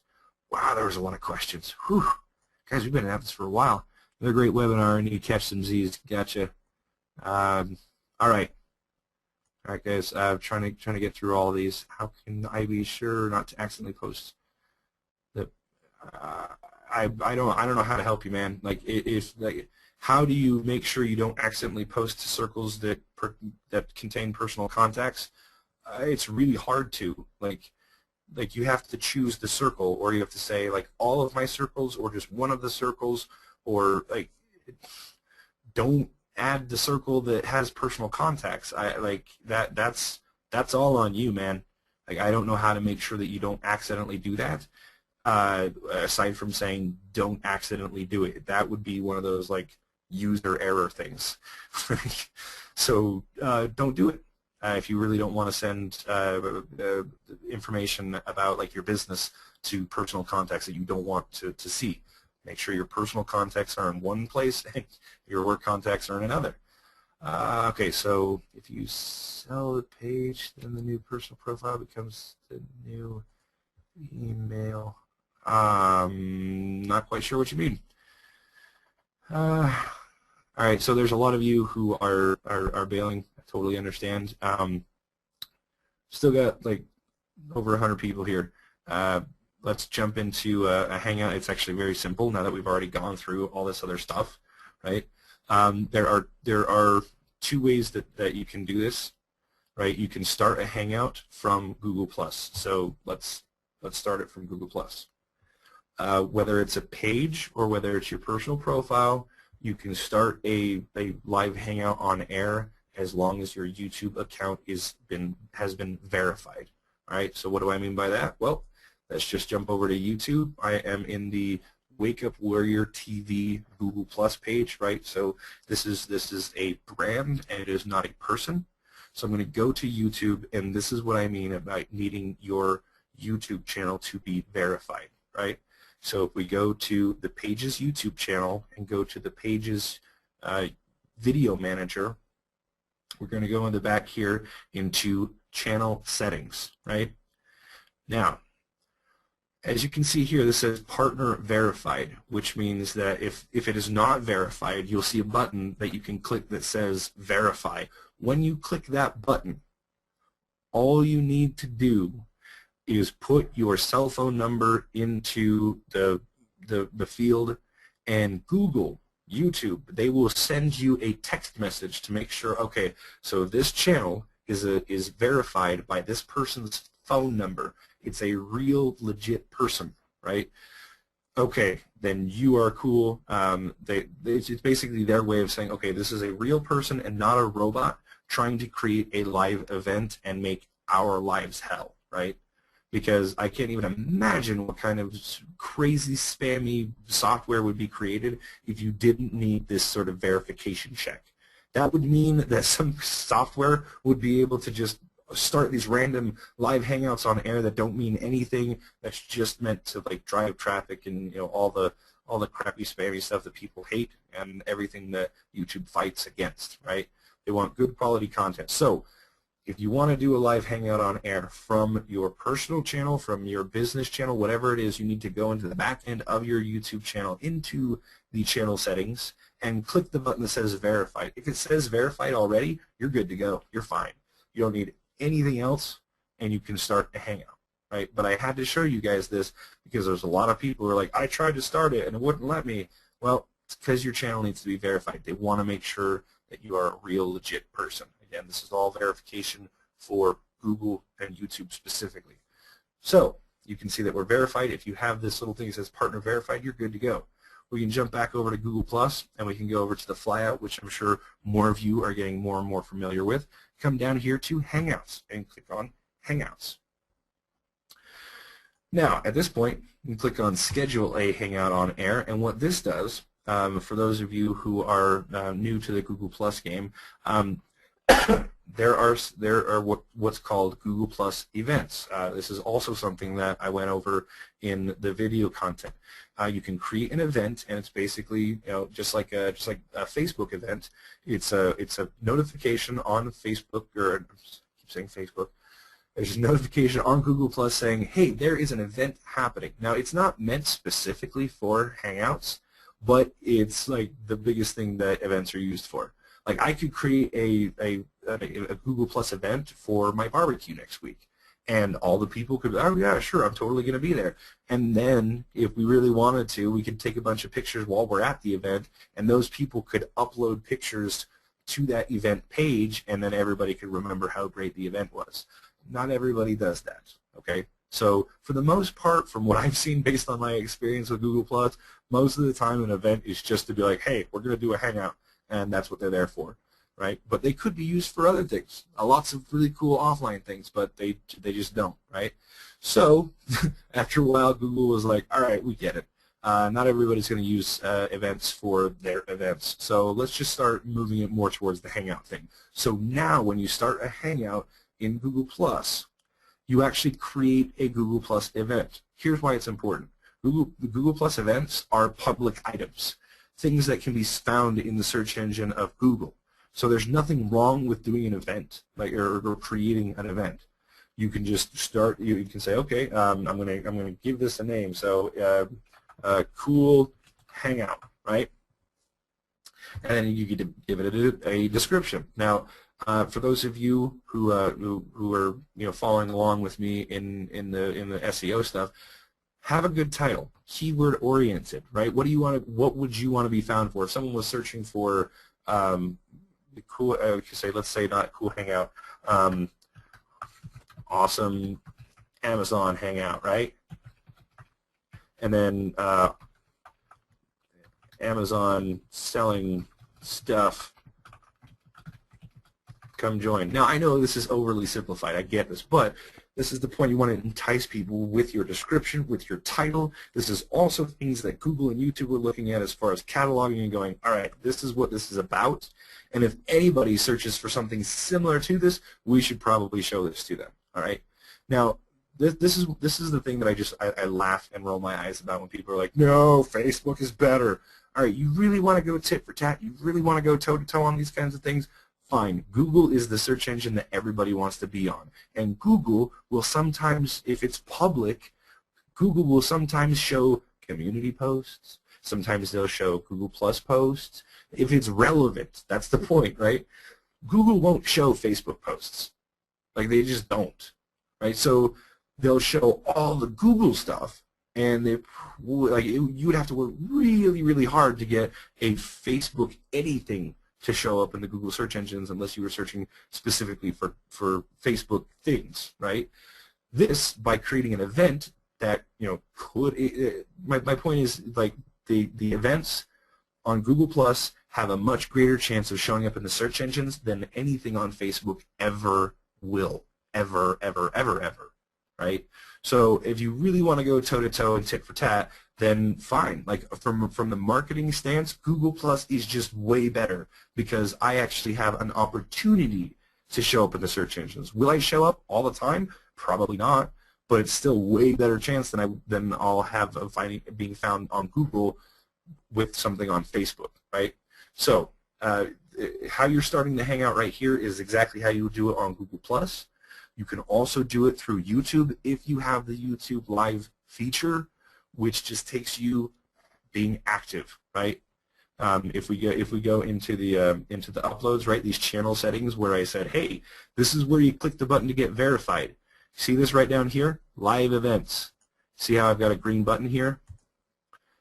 It means I can stream live events. I have the YouTube Live feature, which means I could come in here to my video manager, and I could click on live events, and hey, look at that. I've already scheduled episode 3 and 4 already, right, through the YouTube Live. So I can do it through Google Plus if I don't have the live events feature on YouTube. So if you're like, Zane, I have no idea what you're talking about, this YouTube Live thing, what is that? Then don't worry about it. Just go into Google Plus, go over to your flyout here, click on Hangouts, and create this event. Now I can do that. I can say I want to start this Hangout now, which I will do, but I could also say let's do it for later. And then it will create a cool little event and a little countdown timer similar to like the one that you saw earlier. So let's go ahead and just say now, right? I'm going to go ahead and schedule a Hangout now, and I'm just going to go ahead and click share. And then there we go. On the Wake Up Warrior TV Google Plus page, I have now started a Hangout, which of course it's going to take a minute because I'm actually also streaming a live webinar event, so it might take a second. Oops. All right, cool. See, now, what have we done here? We have created a Google Plus event. This is what a Google Plus event looks like. Now, if anybody, like this URL right here, this is what I would share with the world. And I would say, there's a Hangout happening right now. You should come to this, because then people could actually click on this and watch it, right? Well, it would actually just say this, the host isn't ready yet, right? But me, as the host, since I'm logged in, I just click start. And now you're going to see, I'm so glad I cut my hair. Right? So this is where I could invite guests, right? Anybody who has a Google Plus account, I could invite right now. I could invite the public, and then anybody could just wander in. But I don't want that, because that gets really chaotic. If I wanted, I could say only I could have an age restriction. Now, inviting guests is a pain in the neck, if you ask me. So the Hangout window, right? You see this window that I got right here? I can actually just copy and paste that URL, and I can drop it into Skype. I can drop it into Facebook, into a Facebook group or whatever. I just send this to the people that I want to have inside the Hangout itself. This is the link that I would send to somebody that I was interviewing, right? So I would take this and I would copy this link. I'd forget this. This is just too much of a pain in the neck. I would send the link directly to the person. They click on it. Boom. They are in the Hangout with me. So I'm just going to hit skip. Now what you're seeing right here at the bottom, it says off air, right? Off air means that no one's seeing this. It's not being live. None of it's being recorded. This is like the green room. This is the let's chat before the Hangout starts. Let me give you some perspective, right? I also encourage people to do this actually like on just a regular private Hangout, not a live one. That way you can play with all the bells and whistles and stuff like that, because I mean, guys, we've been at this for 4 hours, okay? We talked a lot about Google Plus, and this is all the stuff that's transitioning into, like, okay, where does YouTube end and Google Plus begin? Like, it's murky, right? Because they're meant to work together, right? And this is also, again, I can only teach by doing. This is the most profitable way that I've found to leverage Google Plus and Hangouts to do interviews. There's a couple of people like, can you not talk about videos and just Google Plus? Sorry, it's all the same kind of stuff here, all right? The other thing I want to bring to your attention is that the interface, if you've looked at YouTube and Hangouts before, and now you're seeing it again for the first time, you need to understand that this also has evolved, and this will continue to change and evolve, which is, again, why we have the community, so we can talk about how things change. Because Google Plus is not our website. It's Google's website. If they want to change something, that's their prerogative. Is it a good business decision? I don't know. It may or may not be.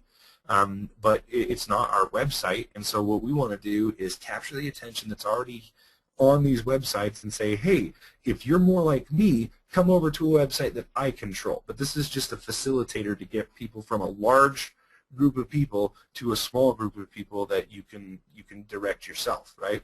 So this is different. I want to show you because there's a lot of people who are still kind of camera shy. I totally get that. You can turn the camera off, and guess what? It just pulls an image, the image from your Google Plus account. Now you can't see it as well because again we're using a lot of bandwidth at once, right? So you should see a little picture of my Google Plus icon, but it's not there.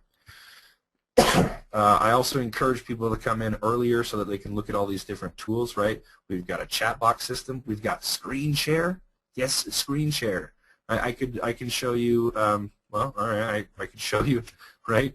In this Hangout, now you're looking at my other monitor, which has the GoToWebinar and a conversation with Jason Fladlin, right? I can show you any screen that I want, any program that I want. I don't have to be in front of the camera. I can be if I want, and, you know, because as you can see, I went from switch off the screen share, and now I'm back, and it's more interactive, right? So these are just a few basic things that I want to show you because everybody that's ever been in a Hangout or seen behind the scenes has gone, wow, actually, it's not that intimidating. It's actually pretty easy. It's not that bad, right? There are tools and applications in these Hangouts that can help you. There's an entire Q&A system. If I really wanted to, I could use one of these apps right here called Remote Desktop, and then somebody could come into the Hangout and I could access Remote Desktop, and then I could actually control your computer inside the Hangout, right? So for those of you who are curious about the Hangouts, this is exactly how it would start.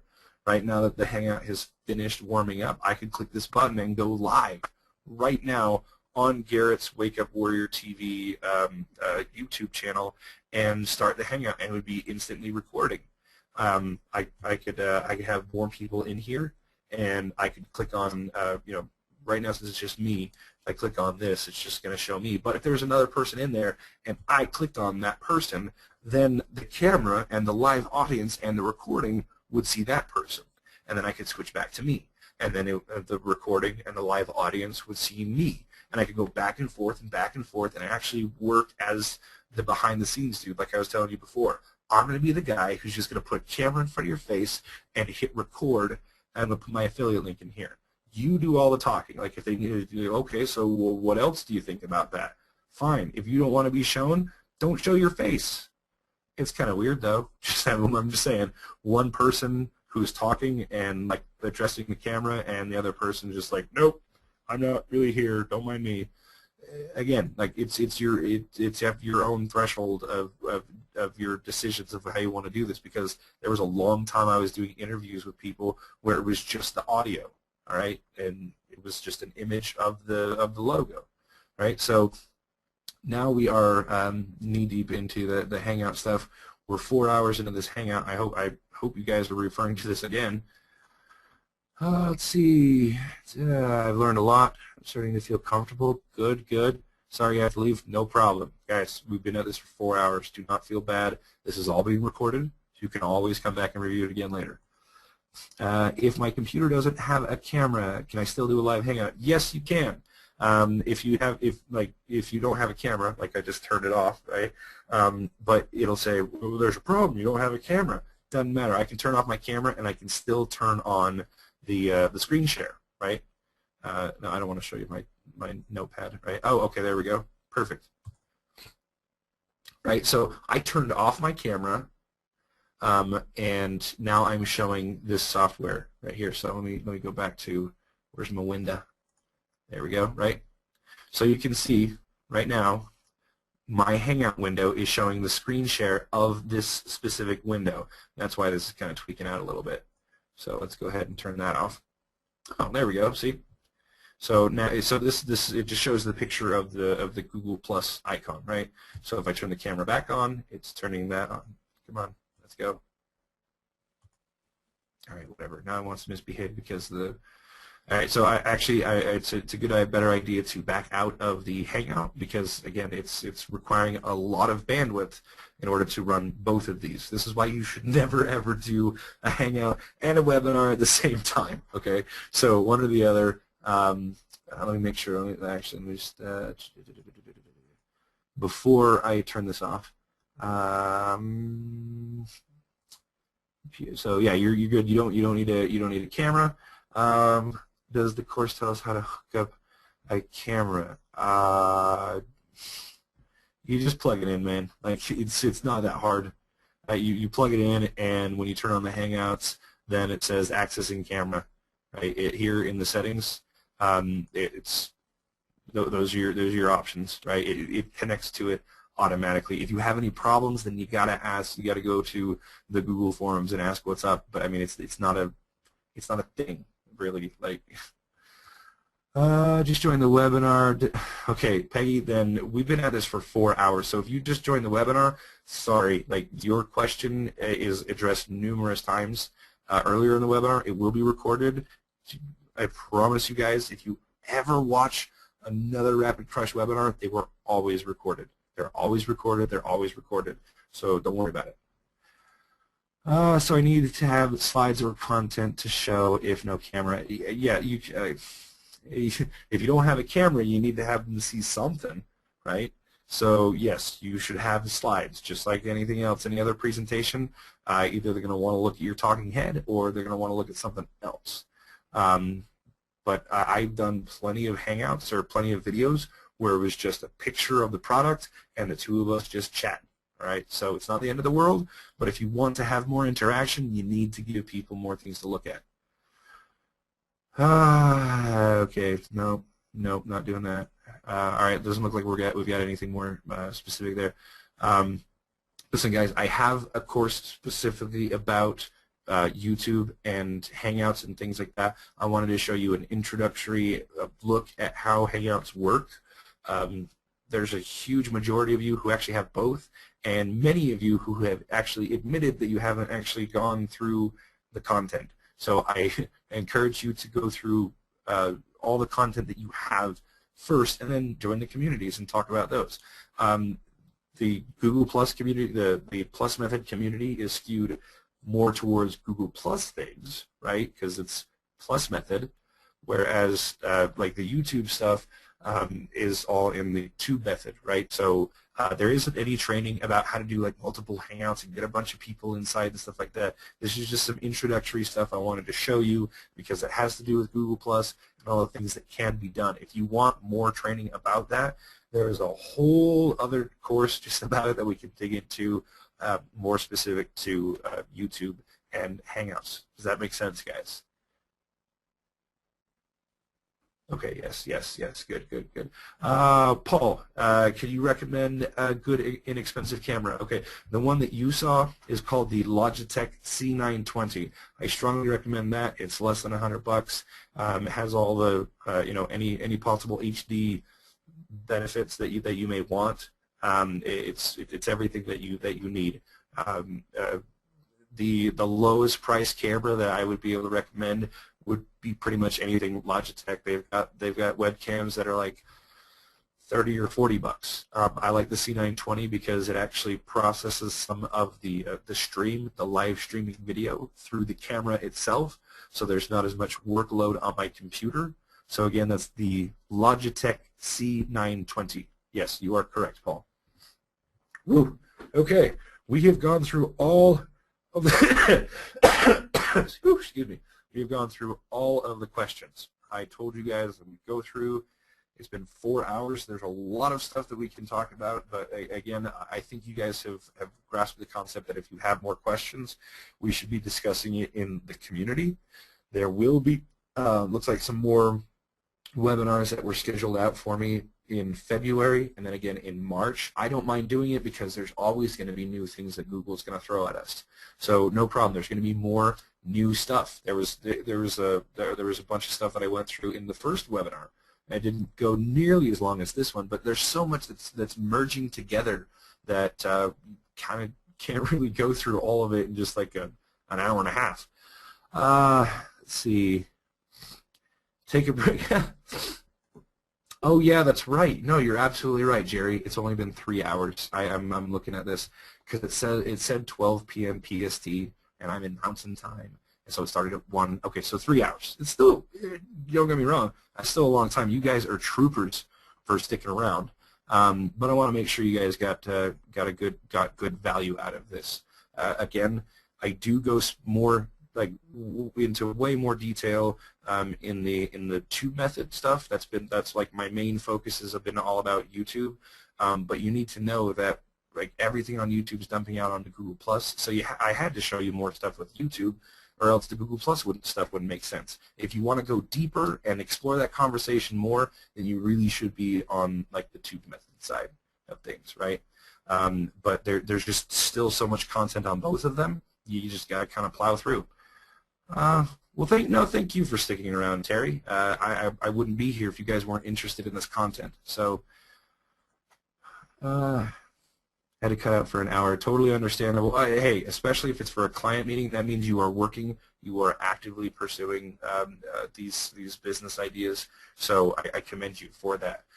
Go ahead and check it out again. The recording will be finished. I don't know. Dave's usually pretty fast with that stuff. It will be in the members area, right? The Plus Method members area, the actual website, not the community. The recording will be played. It will be available in the members area, but the conversation will still continue in the community. And if there's need, I will either make a video or I will make an announcement and say, hey, I just, like you guys saw me do it. It's not that hard. If I say, hey, we're going to be doing a hangout, the first 9 people that want to actually participate, go ahead and jump in. Here's the link, and then everybody else can just watch, right? Just like a webinar, right? Can you do whiteboard on the hangout? Here, actually, let me actually just show you real quick. So the answer to your question is yes, right? We just barely did this in a little test promo. Here's what we did. Make this full screen. Here's what we've got, right? You've got me acting as like the executive producer in the background. Like, you know, if I click on Garrett, it shows Garrett. If I click on me, it shows me. If I click on this other one, then it shows that. So let's get forward in this video. So this here is visual representation. Yes, you can do a whiteboard, but here's the thing: you need to either log into another YouTube account, another YouTube channel, and show the screen share of that, right? So this is Garrett's personal PC tablet where he can draw, right? And so that tablet logged into a YouTube account, which is why there are 3 people on this Hangout. There's me acting as the page itself, and then there's Garrett, who actually signed into mine because we were having some login issues, and then this was a different account that he logged into on a separate computer. So again, we're going back to account and pages, like which can be seen. He's just showing we're showing up as the page, as a person, and another page, right? That have all been verified as as Google accounts that can use live Hangouts on air. And so all Garrett did was just log in as another account, and then just showed the screen share of his tablet that he can draw on, and then just showed an application where he drew. So he would say, all right, Zane, I'm going to show my tablet now. So then as the guy behind the scenes, all I did was just click on that that window that represented that particular computer, and so that he could we'll just scrub through, right? So we're chatting, right? And he said, Zane, switch to that one. So I switched to that one, and now you can see that he's drawing effect, right? Is a pretty cool effect. You got to start writing something soon. There we go, right? So you can see, right? This was playing in real time, but it's now also recorded as a YouTube video. So I'm just the guy in the back going camera 1, camera 2, camera 3, camera 1, but they're not actually cameras. They're just different accounts that have a webcam attached to it, or the webcam was turned off and they just did screen share and started scribbling on their tablet. And it's really just like that. He just told Google, only look at this tablet program so that when I draw it, that's what people see. And then boom, I jump right back to him. All right, so Does that make sense? All right, it may sound it sounds more complicated than it is. This is why I'm encouraging you guys to dive in and start messing around and playing with the actual tools, because there is an answer to it. It took me a few minutes to kind of figure it out and work out all the kinks, but once I did, it worked beautifully, right? All right, so high five, Marjorie. You had to go. Thanks, thanks for being here. Let's see, if I make a YouTube channel, will the name that I choose for it be identical to the new page created on Google+? Yes. Yes, but you can change the title of your channel here. If you really feel the need to, you can go back and change the title of your YouTube channel, or even your Google+ page if you really want to. It's not the end of the world. Can you have multiple pages for a given website? I suppose. Like, I mean, like you'd just be making another page. Like I could go back through. So let me jump back into this browser. Right, I've got anything that I do personally. I use Firefox, and then my clients I just do on Google Chrome because it's just easier. I don't know why. Okay, so let's say if I wanted to have, like you're asking, can I have multiple pages for a given website? Sure. Then all I want to do, right? So I'm going to click on all of my pages, right? If I wanted to create another page, just the Google Plus page, multiple pages for one website, I just create another page. Click on the button, and then I'd say, okay, this is going to be a product or brand, so I want to have another page, and then I would create it from there. Mark, maybe you want to give me a little bit better idea of what you're talking. Like, what would you use it for? Why would you want to have multiple pages for a website? Are you just asking to ask, or do you have like a specific purpose for the question? So let's see. I see there's a lot of apps to use also. Yes, James, you're absolutely right. There are a lot of really cool apps. One of which that I didn't have a lot of time to get into is called the Hangout Toolbox. And one of the coolest features that the Hangout Toolbox has is that it has what's called lower thirds. It's like a little thing at the bottom of the screen at the news. It says the person's name and what they do. There's a tool called the Hangout Toolbox that automatically produces that, makes a really cool lower third for your name. You can actually customize the colors and stuff absolutely free, just free, right? And within that same app, you can actually upload custom images, much like slides, and just go one after another in your different slides through this free app. All right, so you wouldn't even necessarily have to be constricted to doing a screen share in a Hangout. You could just upload these custom images through the Hangout Toolbox app and display those images as slides, and then you wouldn't even need to have your face. All those slides would just be right there, as long as they're images, right? So moving on, would you need another profile to do the whiteboard? That not necessarily. Not necessarily. You guys saw how I was in the Hangout, and I showed you I could do screen share. If I had a tablet, something that I could plug, in fact, okay, I do have something like that. It just doesn't work that well. The pen has been lost. But I have a little a USB thing, right? So I plug it in, and it basically allows me. The most popular brand that I've heard is called Wacom or Wacom or whatever. Right, and it's just a little tablet that you can draw on. Like, you plug it into your USB, and then you can open up any drawing tool like Paint or Photoshop, and it interprets. You have a plastic pen that comes with it. Same thing with tablets or phones or things like that. Excuse me.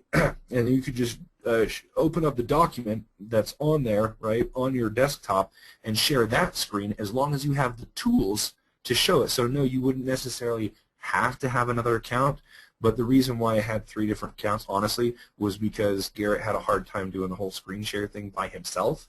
So I just wanted to make sure that he had one computer that was separate, that's the one thing that you do draw stuff.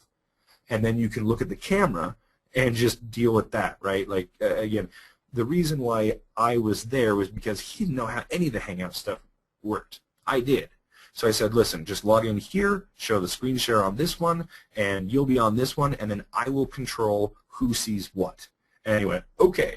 So no, you don't have to have a separate computer. It just made it easier for that particular scenario to work out, to have 3 different computers logged into that Hangout.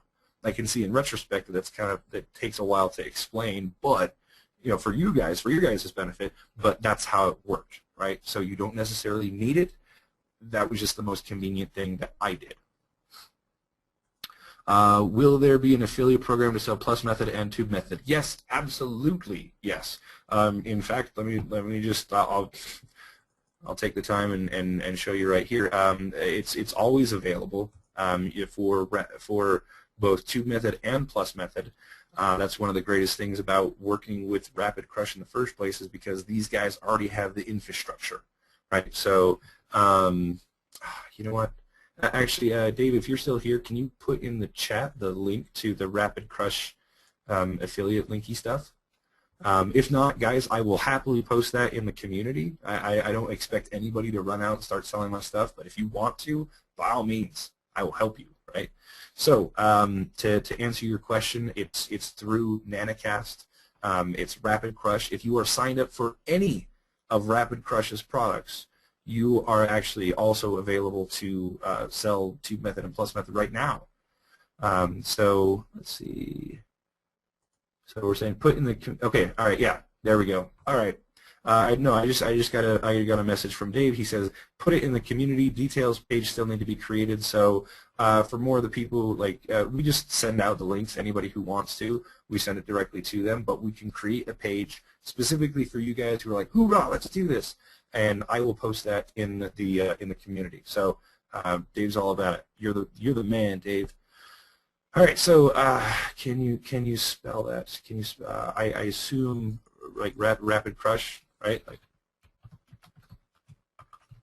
you guys seeing this, right?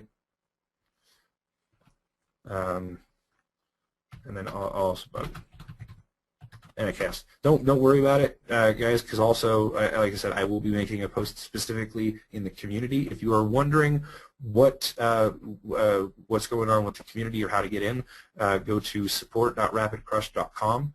And contact the support desk and say, hey, I want to be in the Plus Method community so I can keep going with this conversation with these guys. They will verify that you are a buyer. Once they verified, boom, you're in. All right. They will handle all of that. Ed's wondering what kind of commission. All of our products are 50% commission, and so most of the time they're sold for $500. Unless if there's a special offer. I know a lot of you came in with an extremely good offer, right? So you can always just communicate with me or within the group and say, hey, I'd like to do something special. If you want to do like its own webinar type thing, that's your call. Like, I would be happy to help you guys with anything like that. But again, this is a teaching webinar, so I didn't really think to say, hey, you guys should sell it. It didn't really cross my mind. Can you get the lower third to change and also display for another person too? I couldn't. Yes.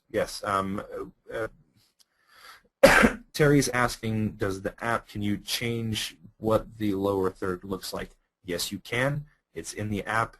You just got to mess around with the settings. Again, this is that. We've already been at this for now 3.5 hours. You guys need to start digging in and investigating the tools too. So there you go. I hope that answered that question. We are already affiliates. It's in our email confirmation. Cool. All right, I didn't know that. Mark Rhodes says that many of you are already affiliates. It's in your email confirmation, saying that, hey, if you also want to offer this, these are the steps that you go through. So thanks for letting us know, Mark. And again, as a reminder, Ed, it's 50% commission. It's always 50% commission, and we are always looking at new ways to promote these products because Google and YouTube are always evolving and upgrading. So there's always a new reason to bring up, like, hey, there's more stuff that's happening with Hangouts or with Google+. Let's do another promotion. Or there's somebody who's just like, wow, this blows my mind. I got to tell my whole audience about it, and we need to do a webinar like next week. All right, cool. Then we'll negotiate some kind of deal, right? Something that's advantageous to both of us, not just you and I as affiliates, but to your audience as well. What individual things do you have to contribute to your audience that can sweeten the deal? You know, that kind of thing, right? So how can we make everybody happy in the situation to share information? It's really that simple. So I could probably also open up a whole category specifically for you guys if you want to think about ways to work together and sell this. I got no problem with that. So thank you very much for your interest. Again, we've been at this for about 3.5 hours. Looks like the comments are winding down. I'm usually pretty good about that. I will outlast everybody. Right? We had almost 300 people on here. Now we're down to 75. I will just outlast you. There's no way. I'm not seeing any other questions, guys. Before we wrap up over the last few minutes, got any more questions you want to throw in? If you didn't have a question answered, again, I'm going to refer you to the community. If you have no idea what the community is, it's a Google Plus community just for buyers. You cannot get in any other way unless you go to support.rapidcrush.com and say, hey guys, I want in the community, and then they will bring you in. You have to be specifically invited, but it's really easy to be invited because all you got to be is a buyer. So, watching the questions, they have finally calmed down. Not seeing any more popping in. A lot of people saying that they want to be affiliates. That's really cool. Thanks. Thank you. I appreciate it. Let's see. Great stuff. Appreciate it. Gotta go. Yeah, we all gotta go. Pizza time for sure. Let's see. You mentioned a pen brand name to write on the whiteboard. What was that? Oh, yes, Jerry. Wacom. Yeah, you spelled it correctly. W-A-C-O-M. That's the most well-known brand, but it's not like the definitive brand, right? I got one that was like really cheap. It was like $50, and I think it was called Genius.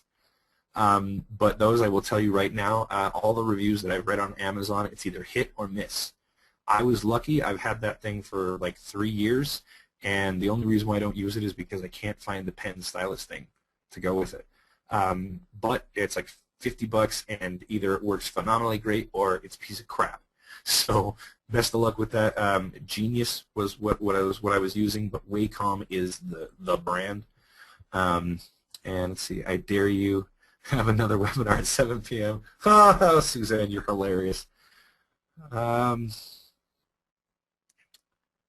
Let's see. All right, how do you know if those who are still online are watching? Sometimes they go to bed and listen in. Well, that's true. The audience view in the webinar goes back and forth between people who are intentively watching and others who are going around doing other stuff. But for the most part, it is like green lit all the way across the board, people paying attention. So if you're one of the people who just click on the window and then go lay in bed, well, I still see you as attentive because you haven't clicked on the browser. But now we're just talking about random stuff because we're pretty much at the end of the webinar. We don't have anything else to discuss. Let me just jump back over. Let's see what kind of craziness is going on over in the community, because you guys have probably been seeing my little dinger has been popping up quite a bit. No more questions. All right, cool. 308. Wow. Awesome, guys. Awesome. All right, so keep going. Keep up your questions in here, and I will encourage you guys again, if you have things to weigh in on, weigh in, share articles, things like that. I mean, there's a lot of people who are already really involved with the community who know quite a bit, and you can get a lot of information from as well. On your, are you choking that stork or what is? That's actually kind of it's more like my personal story. I guess what it feels like is that you just never give up, right? So this picture is just the picture right here. It says never give up, and I just cropped it to that one part because when I posted that picture, that's pretty much what I felt like. It was really hard, and it just made me feel better. It made me feel like, again, this is my own personal profile, and I feel like I'm never, ever, ever going to give up. So sometimes you're the frog and sometimes you're the stork. So that's where it comes from. It's also the same thing on my Facebook profile. So I've had the stork and frog on my refrigerator for life. Yes, yes. So no, it's nothing unique to me. I just thought it was clever, and it spoke to me, right? So thank you for you guys being here. And it's time to wrap up the webinar. So thanks so much. I'm going to give my little salute. You guys can't see it, but it's just like the picture in the thing. I'm saluting you guys. Have a great time. For those of you who are watching the replay, you have now watched a 3.5-hour webinar. You better go out and do some stuff, right? Like do an interview, do some stuff on Google+, do some stuff on Facebook, or well, yeah, why not Facebook too? It's all social media. It's all going to the same place. So you're welcome for the fun of content, Byron, and I'm going to see you guys later. See you in the community.